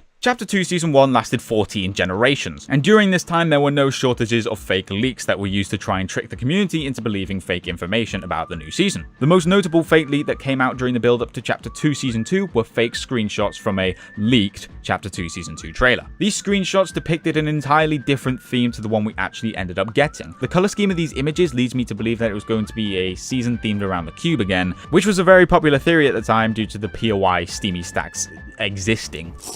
Now, if you look at these screenshots, you might, just maybe a little bit, you might notice they seem a little off. They didn't look real at all. Like, the camera is focused on Remedy here with Ripley and Journey blurred out in the background. But the background is not blurred. So yeah, these were obviously fake and lucky no one believed them. Everyone believed them. How stupid was everyone back in 2020 where they believed that this was a real leaked image for a real Epic Games season trailer? The only reason people found out that it was fake was because of the fact that the guy that actually made this came out and told us that he faked it, and the only reason he told us was because we hadn't figured it out yet. The Vbucks coin. During Chapter 2 Season 2, a strange coin could be found in a cabin inside of Weeping Woods. This coin was an asset from creative mode that somehow ended up in Battle Royale. But what was it doing there? How did it get there? Why was it there? Well, leave it to Fortnite YouTubers to take absolutely nothing and clickbait the hell out of it. The coin was given the name the Vbucks coin due to the fact that one side of the coin had the Vbucks logo on it, and also because it's easier to trick 5-year-olds into clicking a video when you call it something like insane Fortnite Vbucks coin gone sexual. Legend had it that if you picked up the coin and kept it in your inventory throughout the entire game and got a victory royale, you would be rewarded with V-Bucks. Now, this is a great concept. I think there should be a free way for players to earn V-Bucks. Too bad this was a lie completely fabricated by Fortnite YouTubers in order to get children to click on their video and to try it for themselves in-game, only for it to not work and for them to return to the video, watch it again, try again, and see that that doesn't work and leave a negative comment and dislike on the video, which actually gives them more interaction, which pushes them further in the algorithm and gives them more money. The Fortnite YouTube community is such a special place. The Galactus skin. At the end of Chapter 2 Season 4, a Galactus skin was found in the files. However, as we know, the skin was never released. Was this because the skin was meant to be used exclusively for the event, or was there a last-minute issue causing the skin to never be released? We may never know. Agent Jones in a Netflix TV show. This was incredibly strange, and I've already touched on it in another video, so I'll be brief. But the gist is, there was a Netflix show releasing around the same time as Chapter 2 Season 5, the season where Agent Jones was going across all reality, kidnapping characters from different IP and taking them to Fortnite. During a single scene in this Netflix show, you can see a blonde white man in a suit speaking to someone on the phone. And get this, his name was Jonesy.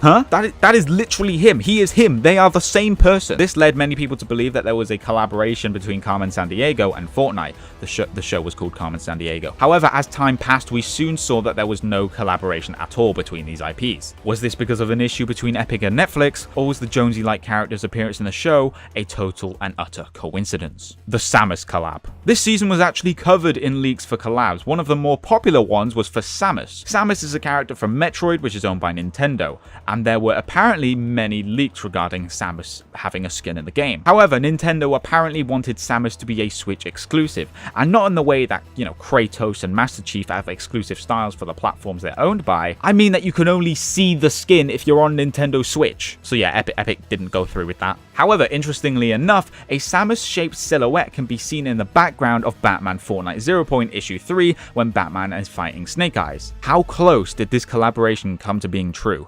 And is there any hope for a future Nintendo x Fortnite collaboration?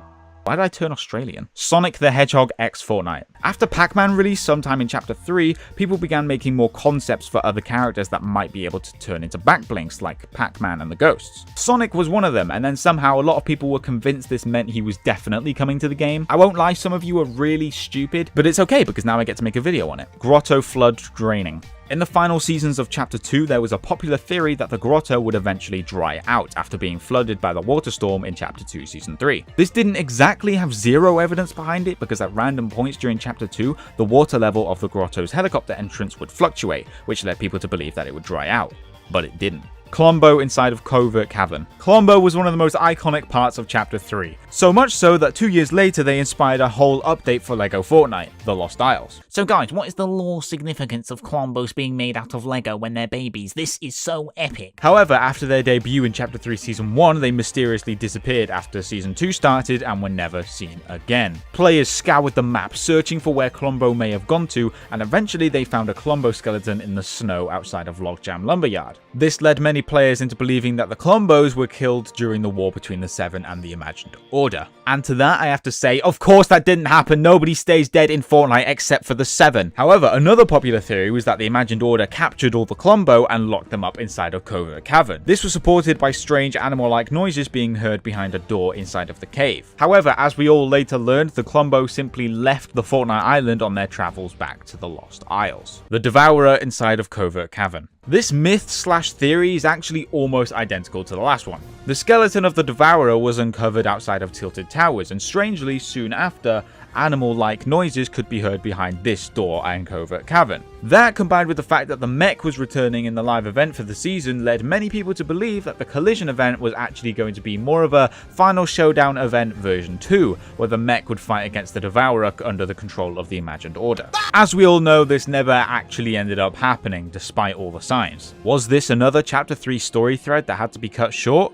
Or was this simply just a misdirection? Seriously, it feels like 75% of Chapter 3's story was cut short. I'm so confused with how a lot of things went in Chapter 3 and how they went absolutely nowhere. It's such a weird chapter that it honestly warrants its own video.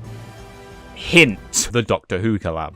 Going back to fake collabs, the Doctor Who collab was supposed to release sometime during Chapter 3 or 4, and it was going to feature many skins, an event pass, and maybe even some gameplay changes. People were so convinced that this collab was going to happen due to this image, which was a leaked work-in-progress image of the Doctor Who event pass, complete with some rewards already available in the pass track. However, obviously this event never ended up coming to fruition. In fact, the showrunner of Doctor Who himself came out to say that this collab was entirely a myth and not real at all. Even the leaker came out to say that it was a complete troll. Funnily enough, later down the line, a Doctor Who collab did end up coming to the game.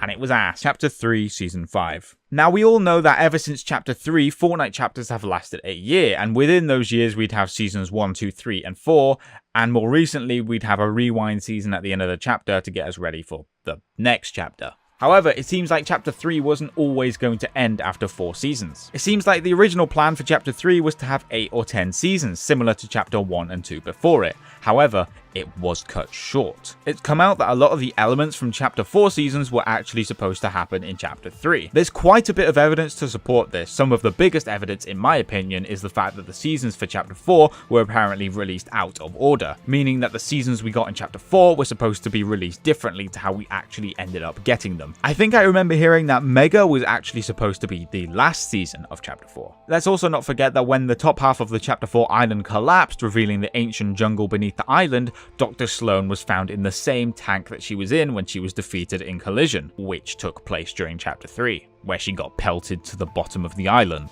where the jungle is. Sloan being in the jungle makes way more sense when you consider the fact that Sloan was actually under the Chapter 3 island when she was defeated, and not the Chapter 4 island, meaning that there was actually no explanation to how she ended up in Chapter 4. It was theorized that Chapter 3 Season 5 was going to focus on the return of Midas into the storyline. This was because during Chapter 3 Season 4, there were a few hints to tell us that Midas's golden touch might be able to cure the chrome. This was done through sprays and even a voice clip during the voice quest of the season referring to something called the Loop Breaker Project, which was their master plan to defeating the last reality, only for them to never mention it or even refer to it ever again. I wonder if the Loop Breaker Project had anything to do with the one character that has something to do with actually breaking the loop. Batman? No, the dragon statue at Mega City. When Mega City was first revealed, people were quick to notice the amazing dragon statue at the top of one of the skyscrapers. People were also quick to build the theory that the dragon was going to come to life during the live event. Thrusters on its back, a machine gun in its mouth. Oh yeah, this thing is going to do something. What do you mean Chapter 4 didn't have any live events? Lego season. In 2024, Fortnite OG got leaked beforehand, but nobody had any idea it was Fortnite OG. Everyone only knew it as the season that was 1 month long. There were many rumors about what this season was going to end up being like, you know, like Chapter 4 Season 5. However, the most popular opinion was that it was going to be a Lego season. This was due to the fact that there were elements of Lego Fortnite in the game files, and since nobody knew Lego Fortnite was a thing, they came up with this. Like, what would they even do for a Lego season? The Underworld's secret rooms. Apparently, if you broke a certain floor in the Underworld, you'd fall into a room filled with mythical chests that would give you a god loadout. And yeah, next one please. Fortnite Retro. Fortnite Retro was a fan-made UEFN concept for Chapter 2 Remix, and a certain group of people tried convincing everyone that it was a leak for the upcoming season to get views. What was that group? Fortnite YouTubers! The Titan hand will move. The final myth of the video has to do with the Chapter 2 Remix Prelude event. It was leaked beforehand that the Rift Beacon would apparently awaken the Titan, causing the Titan hand to start moving. This is probably why you saw a lot of event predictions involving the Titan. Turn that Hey, wait, shit that's my off. video. But surprise, surprise, the hand didn't move at all. So kids, what have we learned today? That's right, to never trust a Fortnite YouTuber. Unless it's me, of course. You should listen to everything I say without question. Video games. Everyone loves them. Here's one I picked up earlier today. I can't wait to play it. Let's give it a go. Okay. Yep. Yes. It won't end! Video games were invented by Ralph Baer. Bear? Who would later die playing the tutorial for Red Dead Redemption 2 4 years before the game came out. What are you doing? Don't make fun of Red Dead, they're gonna kill us. Tutorials are essential in video games. They allow you to get comfortable with the gameplay and mechanics through teaching you about the different systems in the game and allowing you to get comfortable with them. But some of them take forever! I've bought Cyberpunk 2077 2 separate times and refunded the game both times because the tutorial took so goddamn long. 6 to 8 hours? How much time do you think I have on my hands? I have things to do! I don't know, maybe it says something about myself that I can't properly focus on a game long enough to understand its mechanics before switching to something recognizable and safe. You know, that's probably why games like Minecraft, Fortnite, and Call of Duty have stayed so popular for so long, because people are already so familiar with them. Let that sink in. That's a fridge. Don't get me wrong, I love a good video game tutorial, especially in games where the gameplay might not be overly obvious or intuitive. Like, I think Red Dead Redemption does need a tutorial, even if it does take 2 hours. But that's because the game is so vast and expansive. Saying that, the tutorial for Cyberpunk is apparently 6 to 8 hours long, and something tells me that they don't really need to do that. Some tutorials are fun and don't intrude on the gameplay experience, allowing you to play through the game from start to finish while learning new things on the way. One of the best games for this, in my opinion, is the new God of War games, where they slowly introduce you to the different mechanics as they become necessary to you. This is done in a natural and organic way, which doesn't slow you down or impact the story. That comes later. At least Red Dead Redemption's tutorials happen through the story. Cyberpunk's main gameplay tutorials take you to a blank room and explain to you each individual feature. And then there are some games which have no tutorials at all, like the original Fallout, where the tutorial is basically just, we need a water chip. Get on with it. Some games benefit from not having a tutorial where you have to learn the world and its mechanics yourself, and it immerses you in the world in a way that a standard tutorial might not be able to do. The only issue is that Fallout is far from intuitive. But don't worry, it comes with a helpful handbook that teaches you everything about the game. Speaking of games that really need tutorials, can someone please explain to me why Minecraft has no tutorial? Seriously, there are core elements of the game that you would not be able to figure out if it wasn't for the fact that you already knew about it beforehand. Then there are games that have tutorials that probably don't even need to be in the game. Did we really need a tutorial for Cuphead? Apparently so, game journalists proved it. For those who are wondering, I will buy Cyberpunk for a 3rd time, and this time I'm going to play it long enough to get through the tutorial. I promise. Now I know what you're thinking. Wait a minute, didn't we just get this video 3 weeks ago? It's been that long already? Jesus Christ, wait. When did I upload my worst collab video? 4 months? Oh, 3 weeks ago. I published a video called Unhinged Fortnite Myths, and it did pretty bloody good. I posted the video, sat back in my chair, and sighed exuberantly at a job well done. Okay, so I may have missed 1 or 2 myths in that video. But what do you expect from me? Fortnite is over 7.5 years old now. I can't remember every single thing that happened to the game. Speaking of, did you know that the fire trap was released in Chapter 2 Season 4, was then later vaulted in Chapter 2 Season 5's V15.00 update, and has not been seen since? Did you know that? So I did the only reasonable thing a guy like me could do and went through each and every one of the 227 comments trying to find every myth that I had missed in the hopes that I can finally create a video that covers every single one of Fortnite's myths over the course of the game's 7-year and counting lifespan. Let's go. The Leviathan LTM was a leaked LTM which would follow 2 teams where one team would try and escort a giant Leviathan across the map while the other team had to try and stop them. If you've played any payload objective game ever, this would basically function the exact same as that. Needless to say, this leak was fake, at least I hope it was needless to say. I mean, you're watching a video called Unhinged Fortnite Myths Part 2, and you believe the very first one. But yeah, this was fake, very, very fake, but like the Slenderman and Brightbag myths from last video, this myth took place before leaking was a huge thing in Fortnite. And plus, we were all kind of stupid back then because we were like 12. So while it was fake news, a lot of people believed it. And to this day, there's an inside joke in the Fortnite community where they pretended that the Leviathan LTM actually did happen. It's just that there's never any gameplay of it. People push this narrative that it actually happened so much that some people genuinely believed that the Leviathan LTM was a real thing. Now you may be thinking to yourself, Craig, mayhaps may we see this limited time mode possibly come to fruition now that Fortnite OG has returned? No, it's not happening. I mean, maybe I'll make it, who knows? After the original Thanos LTM came to the game, the possibilities for collabs within Fortnite were basically endless. You guys that are still here from the Halo days are gonna love that joke. They all hate me. Everyone gathered around to try and figure out what the next collab in Fortnite would be. The main theory, or as some very trusted Fortnite sources would say, leak, was that Iron Man was coming to the game. And did he? No! Well, yes. But not then. And we should be glad that an Iron Man skin didn't come out in Chapter 1. Do you know how disgusting that thing would have probably looked? Jesus Christ. Funnily enough, we did actually end up getting an Iron Man skin later in Chapter 2 Season 4. And then another one in Chapter 3 Season 3. And then another one in Chapter 5 Season. The next collab Fortnite had was with the NFL. In case anyone was interested.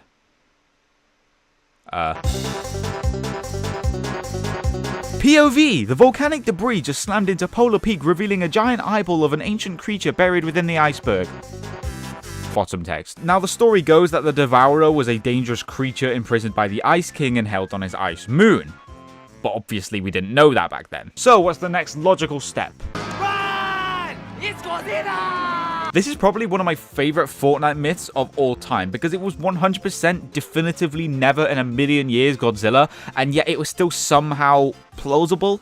I don't know how to explain it. And you might be asking yourself, how did you know it wasn't Godzilla? Because I looked at the giant flipping eyeball and thought, maybe the giant eyeball doesn't quite match up with Godzilla's tiny little pebble eyes. And surprised, that didn't stop people clickbaiting it and young kids believing it, and there's probably some 9-year-old out there that is convinced that this is Godzilla. And now, in 2025, we'll have an actual Godzilla skin and dude on the map roaming around and doing whatever he's gonna do. Fortnite is really a once-in-a-generation game. Like, how do we have Goku, Godzilla, and Snoop Dogg in the same game? Like, how is that a thing? This was by far one of the most requested myths from last video, and most likely one of the biggest Fortnite myths of all time. Everyone knows about the Kraken event. So how I forgot to include this myth in the last video is beyond me. Am I stupid?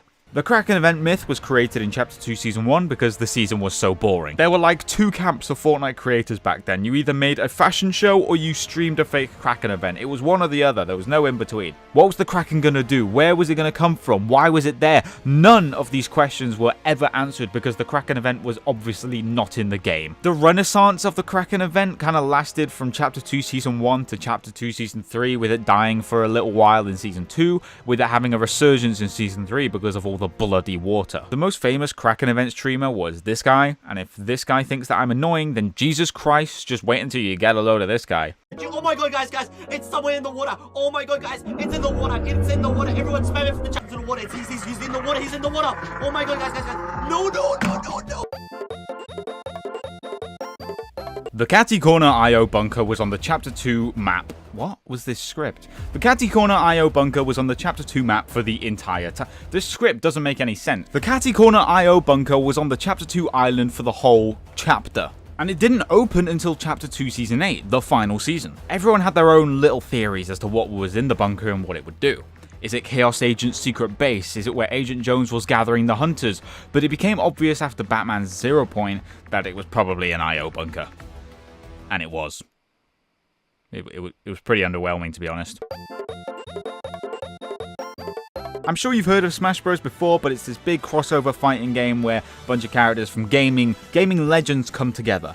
And they were revealing a DLC character at the Game Awards in 2020. I don't know why I said it like that. It just so happens that Epic Games and Troy Baker were also at the Game Awards that year, and it also just so happens that Fortnite had an announcement at the Game Awards, and it also just so happens that Fortnite had a season based around Jonesy traveling to different realities, and it also just so happens that it was all a coincidence, and it was actually just Sephiroth. I still hate him to this day. Do you know how many times I've seen these FNAF collab theories? Every Halloween. Every single one. Most notably in Chapter 2 Season 5. I don't remember why, but everyone was convinced that a FNAF collab was coming to the game. Spoiler alert, it wasn't FNAB. FNAB! And most recently, FNAF was announcing a collab and everyone thought it was for Fortnite, but it was actually for Dead by Daylight. And I think some FNAF fans might have just died that day. The Foundation statue was one of the most iconic parts of the Chapter 3 map, and because this community is so unoriginal, everyone was convinced that this was either going to become a mech and help us fight the IO, or that the Mecha Strike Commander was going to use it as a sword exactly the same way as in Chapter 1 Season 9. And yeah, none of that even happened, and the statue was destroyed when Season 2 started, but there was that weird door under the statue that was never mentioned. Huh. This is the third Devourer resurrection theory in this series, and hopefully the last. The theory was that the chrome that was spreading across the map would resurrect the Devourer skeleton, and it would kind of just chill there, I guess. Like, what did we think it was going to do? Funnily enough, the chrome went around the skeleton, ignoring it completely, and then it blew up in like a month anyway, so it didn't even matter. God, Chapter 3 was so cool. Yeah. I don't know about that one. The Vbucks coin from the last video returned in Chapter 5 Season 4, where if you destroyed a certain thing in Doom's castle, it would just show up. Except nobody cared this time and everyone immediately forgot about it. Including me. Which is why it wasn't in the last video. Yeah, I believe this. It didn't happen, and what? Yeah, okay, I believe this too. What do you want, a medal? The stupid 9-year-olds that keep begging for Travis Scott just because he's rare, and the stupid Fortnite YouTubers who keep clickbaiting his return to make a profit off the stupid 9-year-old are the sole reason I hate the skin to death and refuse to wear it ever again. Travis Scott return theory reached a new high in Chapter 2 Remix due to the fact that the Travis Scott concert took place on the Chapter 2 map, which is also the map we traveled back to in Chapter 2 Remix, and he also just appeared in Ice Spice's section of the Remix finale event. And he didn't come back. DC skins and most Warner Brothers owned skins were gone from the game for a lot of Chapter 4 and all of Chapter 5.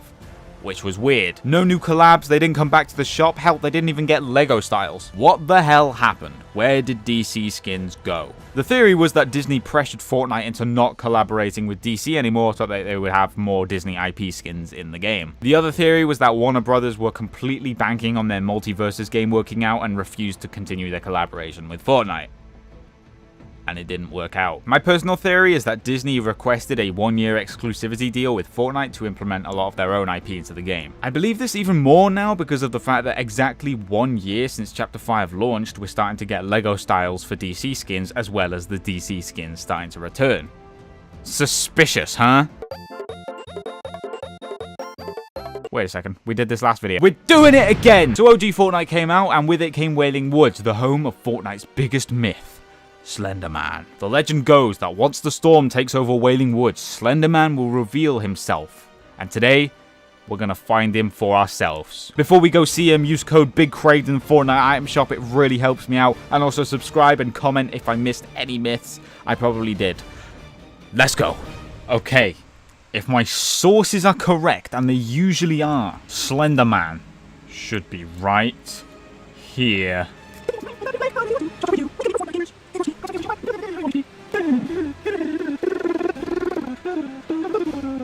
See that? That's one of the 8 pages. I know Slenderman. The storm is on the way. You can see it right there. Right over there. Slenderman will reveal himself to us any moment now. Let's hit it. Let's do the ritual, because you know this does increase your chances. I've heard. My sources tell me that doing a cheeky boogie down on the boogie down pad will increase your chances. Now it could be anywhere. Interesting. Intriguing. How are there 20 people left? What is this? This is first zone. You know what? Maybe Slenderman's just not in the game. I don't want to say it, guys, but maybe he's just not in the game. I probably still have time. Maybe I should just go to zone. I guess I'll just... Oh my god, what are you doing? It's no secret that video games have changed in almost every aspect since their conception. Oh gee, what makes you say that? Gameplay has gotten more ambitious, games have gotten longer, new genres of games are being made, and graphics are constantly improving. Well, okay, well... They were, but one thing that has also been changing alongside video games are how publishers make money off of those games. Microtransactions, cosmetics, skins. The business practice of putting skins in multiplayer games and sometimes even single-player games, whether the game was free or full price, has become incredibly popular. In fact, here's every single game that is released this year with a microtransaction system. Suicide Squad Kill the Justice League, or as I like to call it,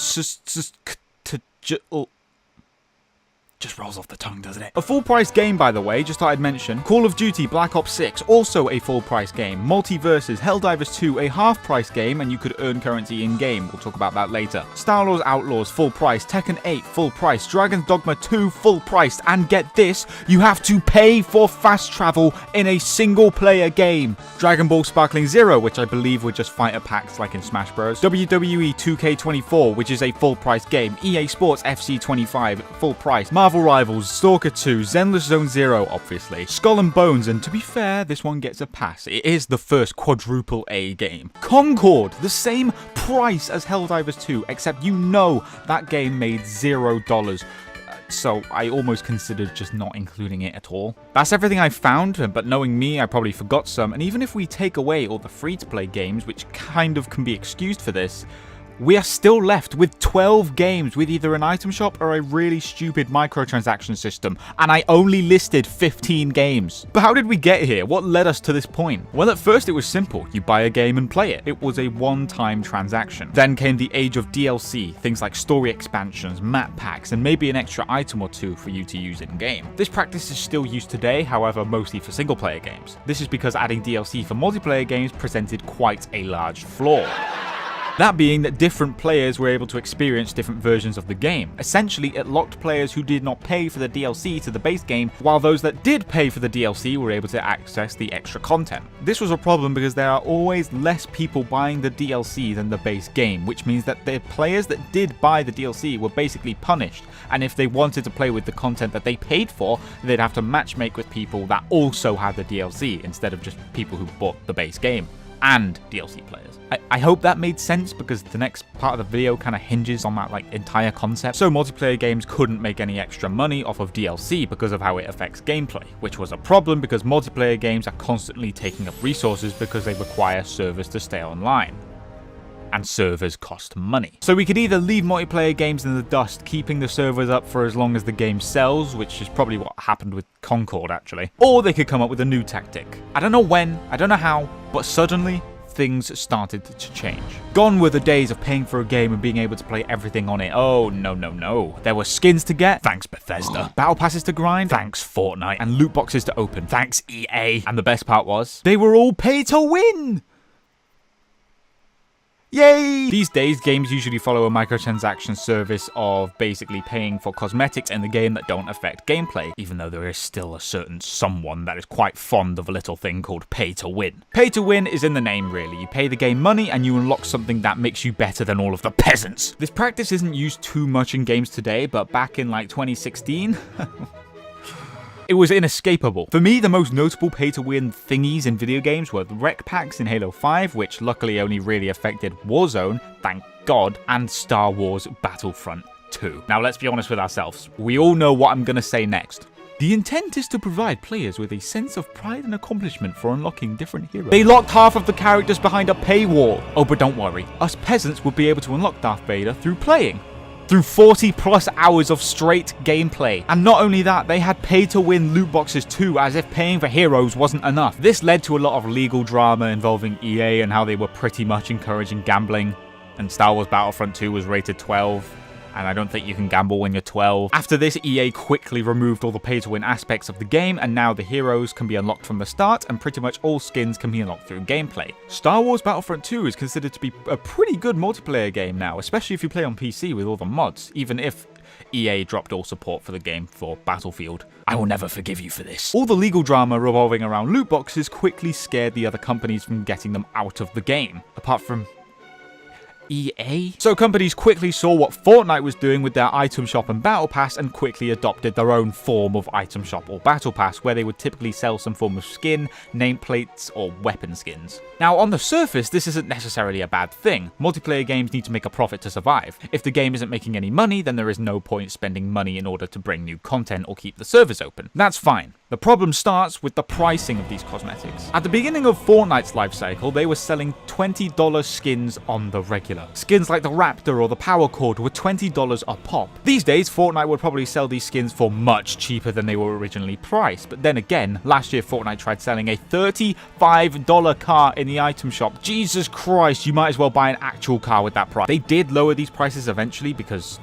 nobody was buying any of the cars, but the fact that they thought they could charge $35 for a single car says a lot about where we are at with microtransactions these days. At the moment, $20 seems to be the limit for skin prices in the majority of the industry, apart from Call of Duty apparently, which we'll get into in a minute. Believe it or not, Fortnite is actually one of the good examples of free-to-play microtransactions. The prices in the past year have been mostly fair and match the quality of the cosmetic. Marvel Rivals and Overwatch are where there's been a lot of controversy recently. Overwatch and Marvel Rivals are selling a lot of skins for quite high prices. $18 for a skin, $26 for a skin, and the list goes on. Now there is one big difference when it comes to Marvel Rivals and Overwatch's cosmetic system. You can actually see your skin in Rivals. If you spend $18 on a Moon Knight skin, like a very handsome individual, you'll be looking at that skin for like 10 to 15 minutes per match, and you will never forget that you spent money on a free game. In Overwatch, you put that skin on and you immediately go into first person and you don't see the skin for the rest of the game. There's a pretty big difference. It's like buying a t-shirt but wearing a jacket over it. What's the point? Plus, in some games, you have the option to grind for the in-game currency that you can use to buy skins, like in Marvel Rivals. I mean, sure, you're more likely to pass medical school quicker than you are to earn a free-to-play skin in Rivals, but at least the option's there. But that isn't the point. The point is that in 2006, Bethesda faced backlash for releasing a $3 horse armor skin into Skyrim. And here we are almost 20 years later, and we're forking over $20, sometimes even $30 or $40 for skins in free-to-play games, and in some of those games, you can't even see the skin. Have we just gotten to the point where developers have been slowly raising prices of things over the course of 2 decades, wearing us down to the point where we're more than happy to spend over $20 for a single skin?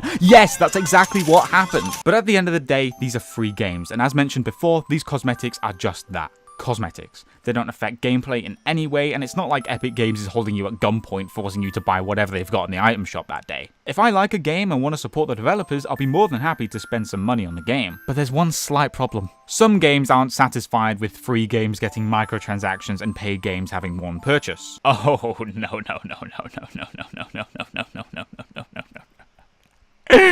Call of Duty.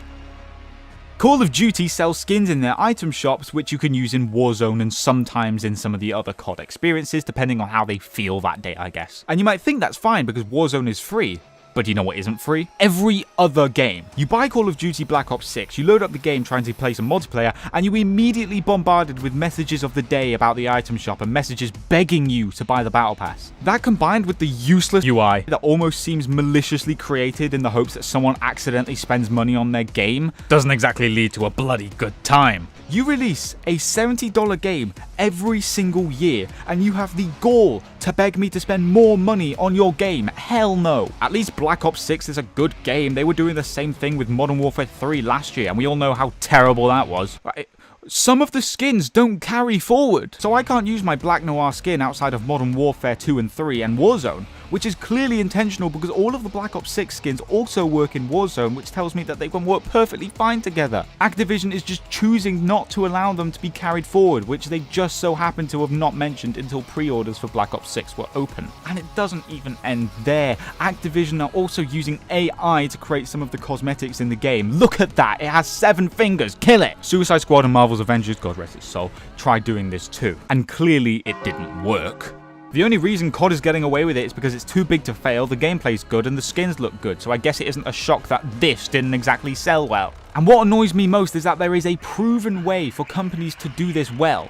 Just do what Helldivers 2 is doing. Helldivers 2 costs half the price of a normal game and has a small item shop that resets every 2 days with new armor sets that on average cost around $5 each. They also have battle passes which release relatively frequently, which have new armor, weapons, stratagems, emotes, and other stuff for about £8 each. Yeah, I know I switched currency halfway through the video, shut up. So how is Helldivers 2 any better than Call of Duty outside of the prices, which is already a huge step up by the way? If Call of Duty's prices were a little cheaper, this video might not even exist. Helldivers 2 is better because you can actually earn the cosmetics in-game. Throughout gameplay, you can actually find small increments of premium currency which can be used for battle passes or the item shop. It's not a lot, but it goes a long way to show the players that the devs actually care about them. In fact, doing this might have actually worked in their favor, because some players might start grinding to get the premium currency, get bored, then pay money to get the rest of the credits they might need to get the battle pass, which is totally not what I did 3 separate times. Whereas in Call of Duty, I won't even look at the battle pass because I won't be buying it no matter what.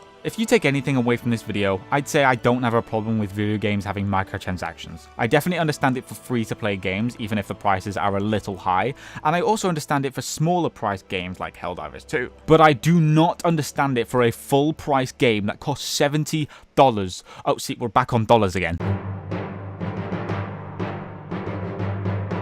Well done. You have made it to the end of the video. 2 hours well spent, I'd say. Before we end off 2024, I would like to show you some teasers for some videos that I will be making next year. In case you haven't heard, I will not exclusively be making Fortnite videos next year. I'm looking to expand my palette a little bit and making videos on other games. Here are some of the games that I'm making videos on.